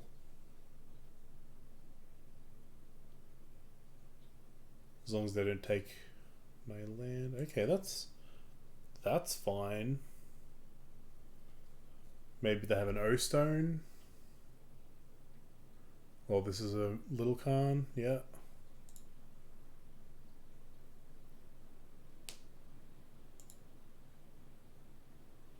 I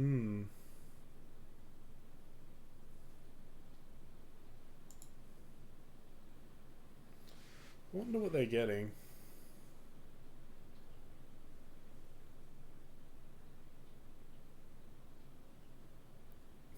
Trinisphere, yeah, that's... Whew, that's gonna certainly put a wrench in our works. Yeah, we can't beat Trinisphere. Okay. So...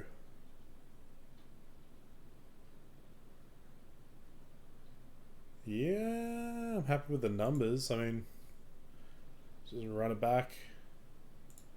See if we can get a good hand.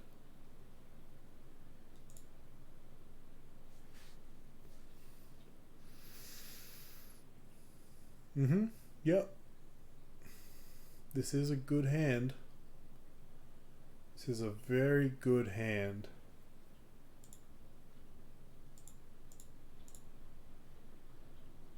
If we draw a land, this is quest active on turn 2. They kept a 7, but we know that that doesn't really mean anything.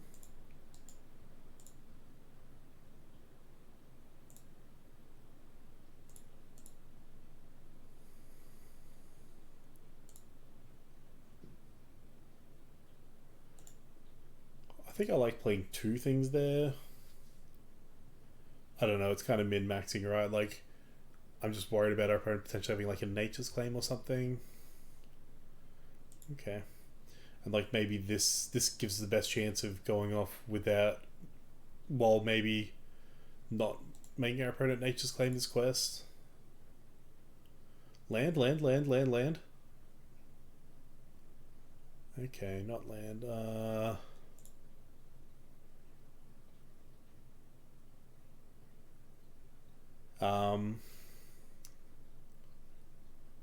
I believe I want to play the Toolcraft Exemplar. Also, I should have played Double Memnite. I don't know why. Oh no, Ornithopter is probably the better one to put equipment on.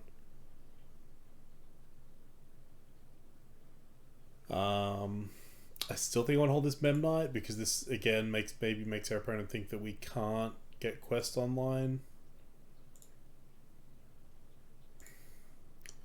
which maybe again makes them not, you know, try and Nature's Claim or Wilt or whatever. Maybe makes them think they've got another turn. I would love to draw a second land still to be able to play the Giver and hold up the Ceremonious Rejection. A lot of opponents just straight up cracking their star, which is really good for us.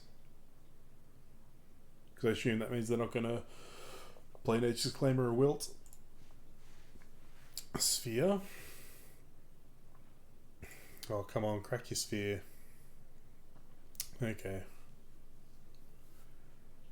So we didn't draw the land, but the only thing we're scared of this turn is exactly Nature's Claim.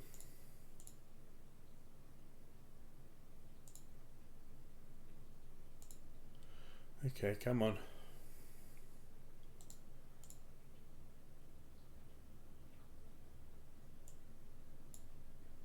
Gentamama on the Ornithopter.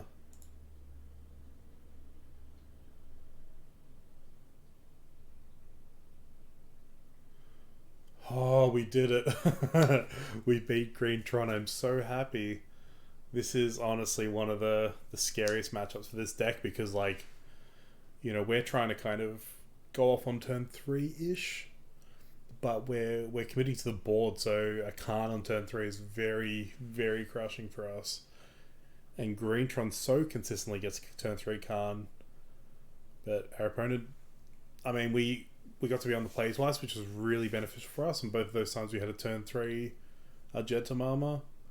I mean, we always had a turn 2 that last game, which would have just meant that they basically couldn't have had anything to stop us, really. But yeah, finally got one back. Just stick around. Match number 5 is coming up. We have found an opponent. Let's get match 5 underway.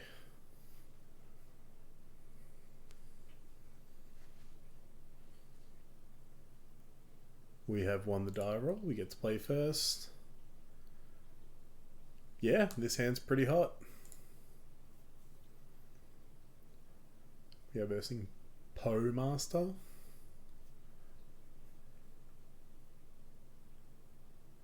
So a land would be really good for us on our turn 2.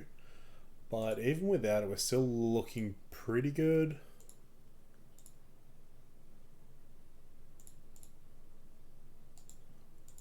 Yield to the triggers. Yield to return. So without a land, next turn we get to play Glenhawk up to 3. The turn after, we play Toolcraft go up to 4. And then we need to find a land or a 1-drop beyond that. But land drop on turn 2 means we get to Skyfisher, bounce on to replay Ornithopter, and then turn 3 we get to play the Glenhawk and the Toolcraft.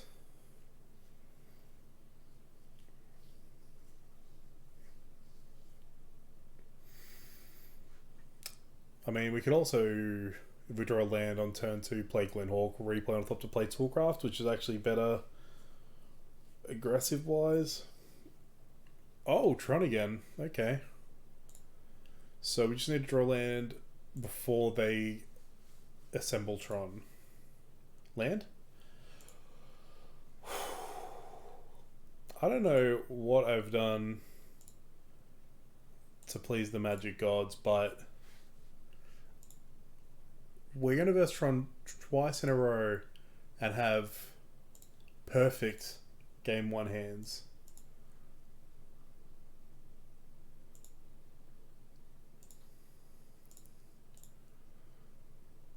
So yeah, next time we get to deploy the Skyfisher, and and get quests online. I mean, it's perfect. Like, we couldn't ask for much more. I would like to confirm that this is Greentron though, before we go to game 2. I mean, they're almost certainly not Eldrazi-tron with the chromatic star. I don't believe Bluetron runs the star effects.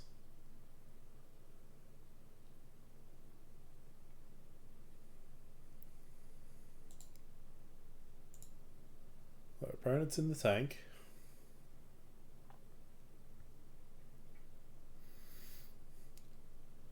Are they scared of our 5 power, or are they scared of what's potentially behind here?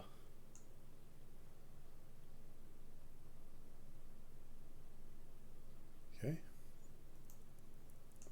Sure, they are Greentron. The Sylvan Scrying? Sure. Now, there's the age-old question that's always plagued modern players of which Urza land do you destroy? I'm just going to go ahead and destroy the tower, personally. Whoops.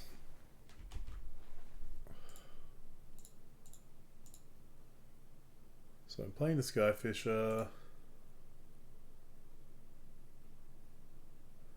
Yeah. I'm just going to replay the Spire so I can play the Thraben Inspector potentially. I'm just going to respond to this. Make sure I... Give me these. Make sure I grab the right thing in my Argentum armor. If that's Ornithopter.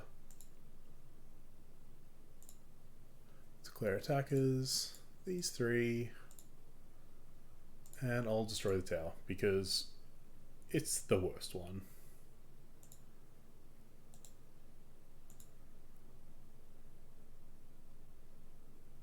Let's see how much damage our opponent takes from this. It's like 11-ish. Yep, it was 11. Just play the Thraben Inspector because why not?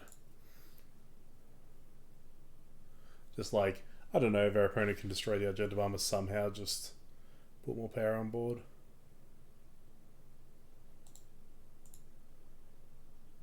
Back to me.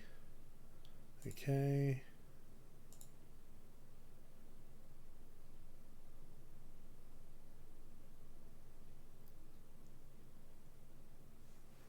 Come on, opponent. I'm not sure what they're thinking about. They have to have 2 removal spells here to kill Glinthawk, and no, they need 3 kill spells to be able to not take lethal here, unless they have an answer for the Ornithopter Argentum, which I can't imagine Greentron has main deck without having Tron active. Okay. Yep, they skipped it up. Alright, game number 2. So we're going to sideboard the same. We're going to bring in Ceremonious Rejection for interaction. It's an artifact for speed. Kasali for interaction. Python Needle for interaction.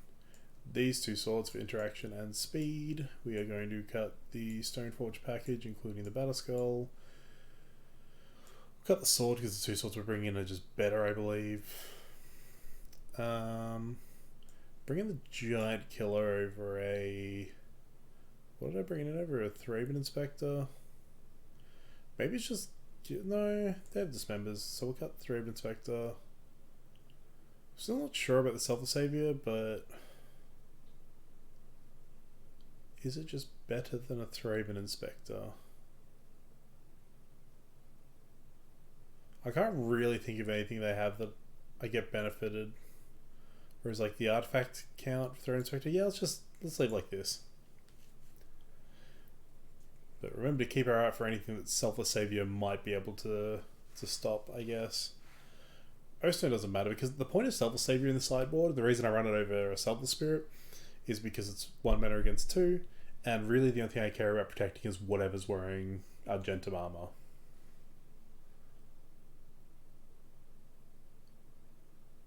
So Selfless Savior being able to protect that 1 creature is way more important than Selfless Spirit protecting the whole board generally. I mean, there are scenarios where we're trying to go wide, but I mean, with this deck we're just trying to reward ourselves as much as possible for Playing the aggressive Quest for the Holy Relic game plan. Going all in on the combo.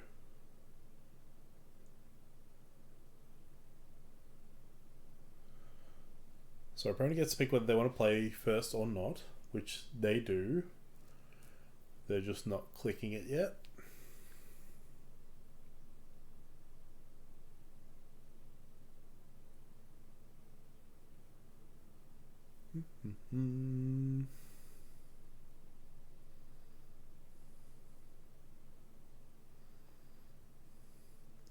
Please, opponent.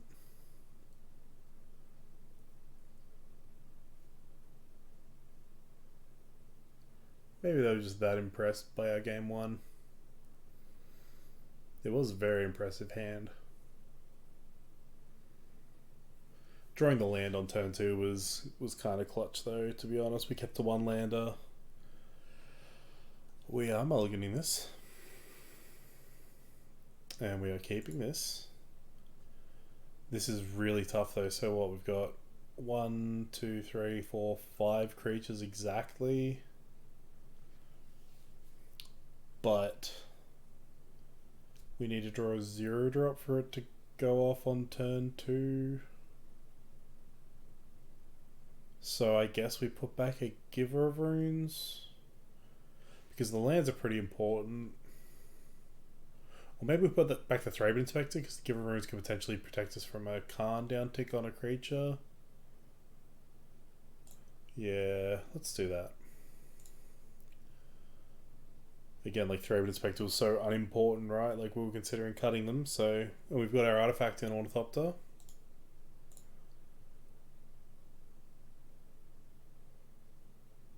They kept a 7. So that kind of quashes our hopes of them having a slow start. I mean, I say that, but last round our opponent was keeping hands that couldn't turn 3 to run. This is what I expect. Oh, that's a cool draw. It's not... I mean, it potentially lets us recover. So, I'm going to play Quest. I mean, I'm assuming they're going to Tron, play a big thing, deal with like a Quest or a Glenorg or something.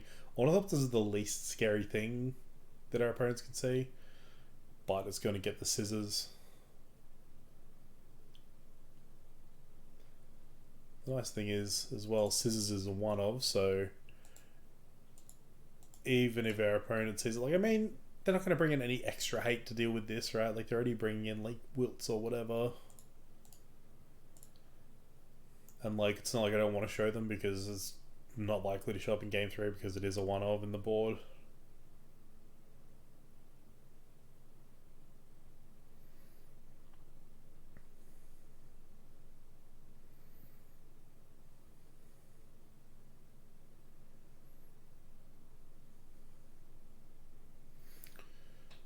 Oh, they don't have a Tron land on turn 2, which means they kept... I mean, they kept this, right? So they were hoping they drew a Tron land, but, like, they didn't have second Tron. So that means turn 4 Tron at best, which means I should get to combo under them. Okay, they found Urza's Tower, which means next turn they get to play Tower Crack Map. The turn after they get to play their power plant. Okay. So you're saying there's a chance.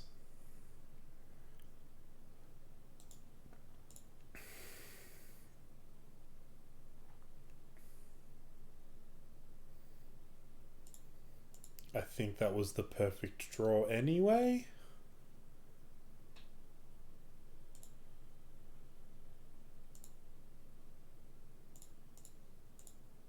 Oh my god.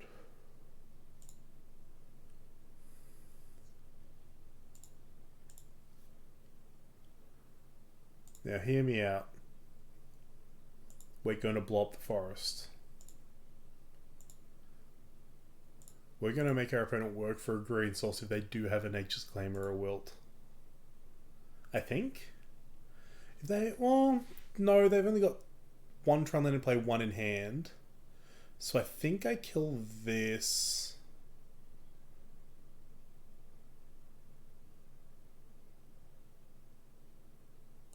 Hmm.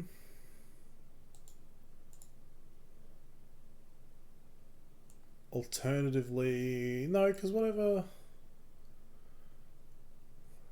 Yeah, I'm just because they're gonna just if they have destructible, they're gonna destroy the equipment. So there's no point getting like a sword. Equip it to the Ornithopter.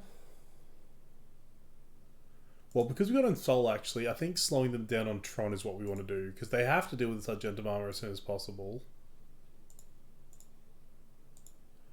So we do this. If they have a Wilter in Nature's Claim, they do it, but we still are beating them down with an Insol artifact at Ornithopter.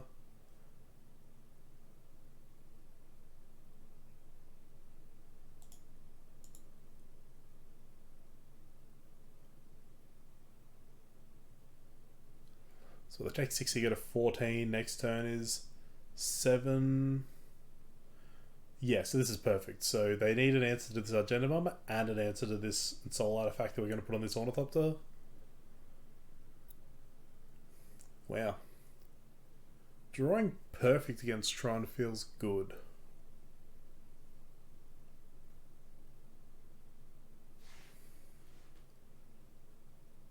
I wonder if my opponent's disconnected here. If they're like very, very upset at what we're doing to their Tron lands. I wouldn't blame them, to be honest. From my position, this matchup is horrendous for me. I really struggle against it.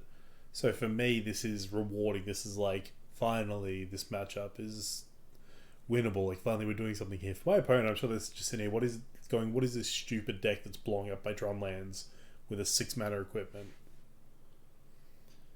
I'm sure for them, they might be sitting there going, is this deck just designed to hate on Tron? Like,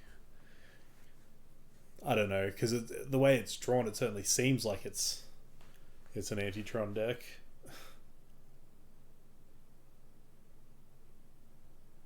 Oh, wow.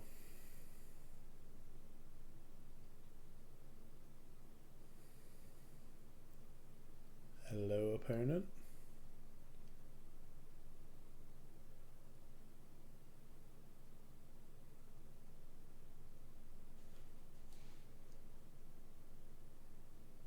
Oh, there we go.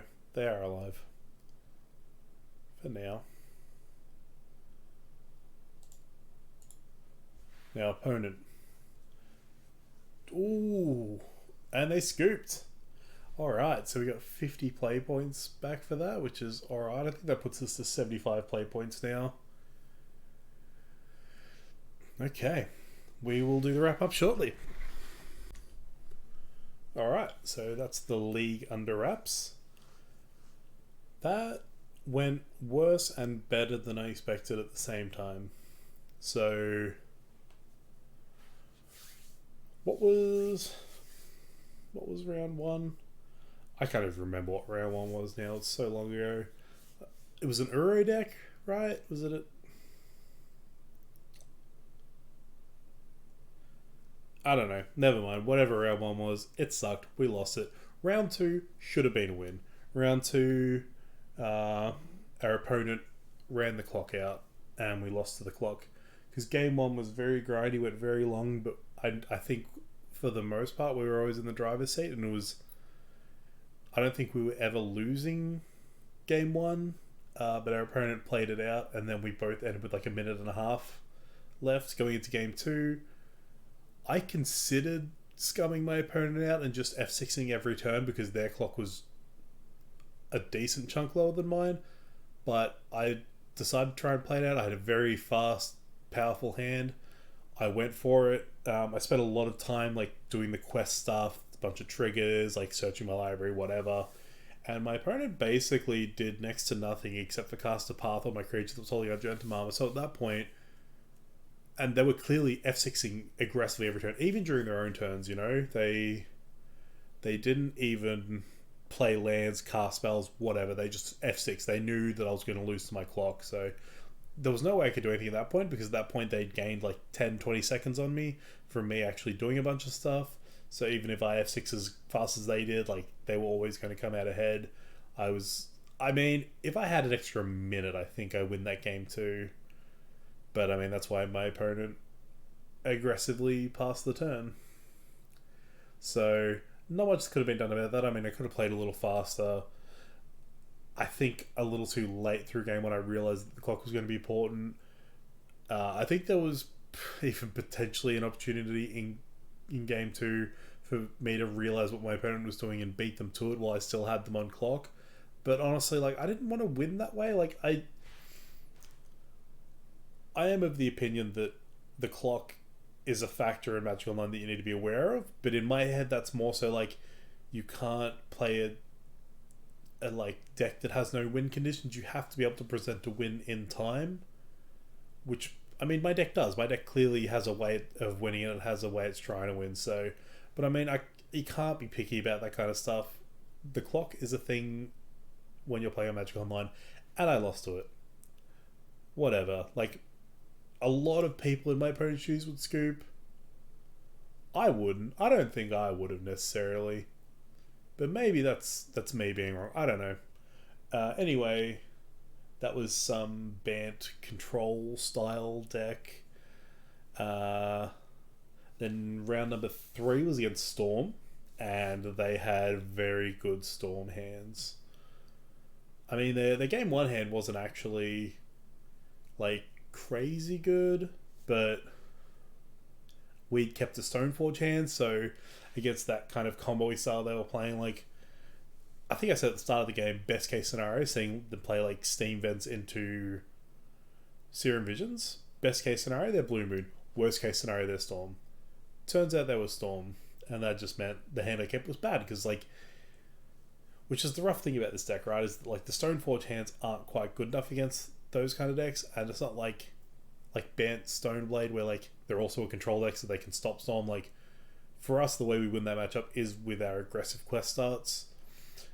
Game 2 we had an aggressive quest start, but they had exactly the turn 3 kill, and I think my hand needed like a land drop, or it was like, I kept it because of the potential it had for a turn 3 Argentum Armor, and like we just missed out somewhere, I can't exactly remember.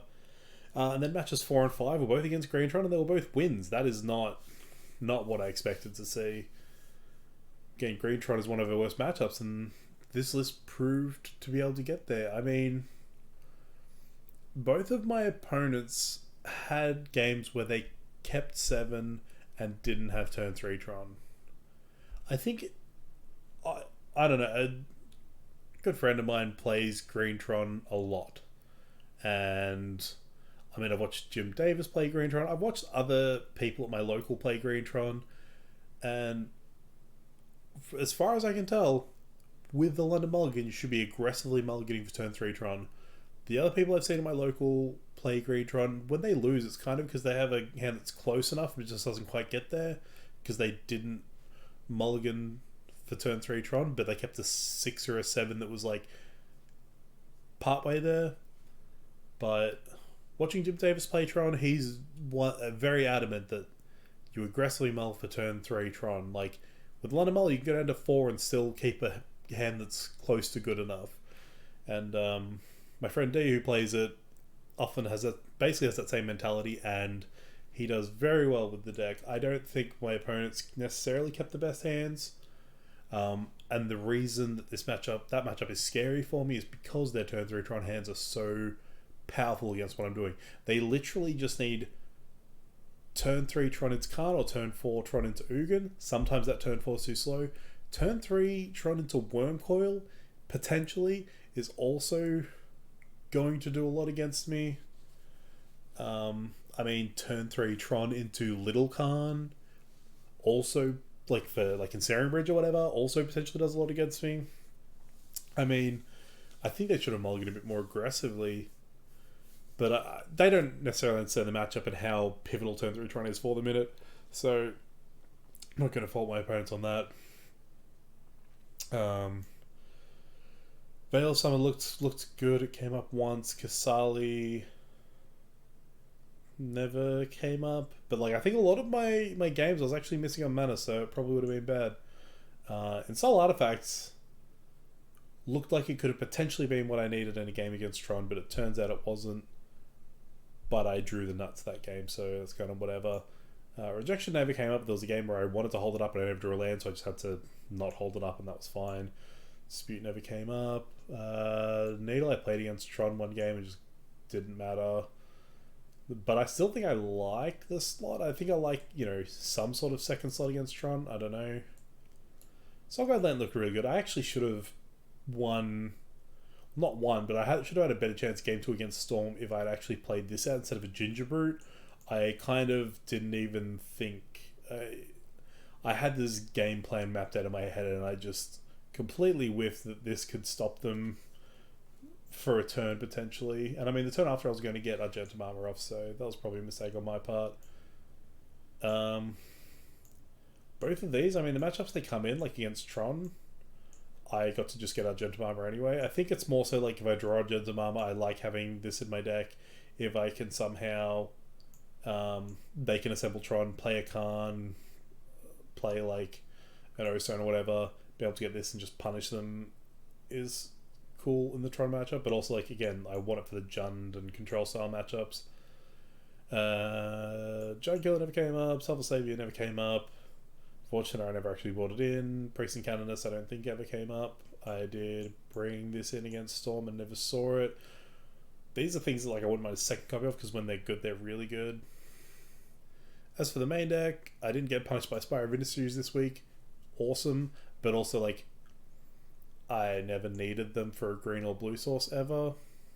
So that also says something. Seachrome Coast was fine. There were times in the granny game against Bant where I wouldn't have minded if they were an untapped land, but it's kind of like at that point I had 7 lands in play, so it was just because I was equipping my Argentum Armor, so take that for what you will. And I think if I was to cut them, I'd be adding like more fetches or something anyway. Ginger Brutes performed really well again. I am a fan of these little men. They just do real well. Everything else was kind of good as always. Stoneforge maybe is too slow for this deck, but I mean, I really want this to get unbanned to play in this deck, so I'm going to keep testing it. Maybe I should keep an eye out for like if it looks cuttable. But with that said, it looks bad because like I keep getting these really good quest hands. The reason Stoneforge is good is because it gives us more capable hands. That's the main thing. Like a turn 1 giver into a turn 2 Stoneforge is a capable hand in the dark. And often the matchups are bad, we cut them and we bring in these like powerful effects, like maybe it's Soul Artifact or these swingy effects like Ceremonious Rejection against Tron, or like these Hate Bears or whatever. So it was good. Toolcraft did pretty decent. I don't think it necessarily did better than a Martyr Soul would have. With that said, I wasn't necessarily paying attention to like, oh, if this was Martyr Soul instead, would it be better? Would it be a 5/4? Would it be an extra creature cast? Would it get quest off a turn early? I don't think there was ever a scenario where it necessarily... There might have been, actually. But I think there are turns where if this was a Martyr Soul, I would have been able to get the 5th counter earlier, but I think that would involve tapping all my creatures, so no one would have been able to attack with an equipment that turn. I'm not sure. There were times where I was really choked on lands, so that's something. The first strike was relevant maybe once. The few things that were relevant is that this is a 1/1 most of the time otherwise. It puts it's a trigger that goes on the start of combat. That's really annoying because that's when I like to pop my quest to go for Argentum Armor, but that's not really relevant. It's a 1-drop, which means that potentially in the face of Chalice, I have more 1-drops to get counted. Also, it meant that it got stolen by Archmage's Charm. Also, that means that it could die to Fatal Push easier, so maybe I want Martyr Soul just for variance in mana costs. I think next time I test, I think I actually want to try a different splash next time. So, I don't know. I'll think about it. Stick with me, you'll probably see whatever it is I concoct next week. But, thank you for watching. I hope you enjoyed, even though it was a negative result. It's 2 and 3. I think the matches against Tron were worth it. And like I said, that match 2 probably should have been ours. Like, we were winning that match. If we had unlimited time, we were winning that match. So I at least hope that was entertaining. And, I mean, against Storm, I kind of threw that one. But yeah, hope you enjoyed watching. If you have any suggestions, leave them in the comments. Feel free to subscribe if you want to check out more of my content. I release new Sun and Moon content every Monday and new Quest for the Holy Relic content every Friday.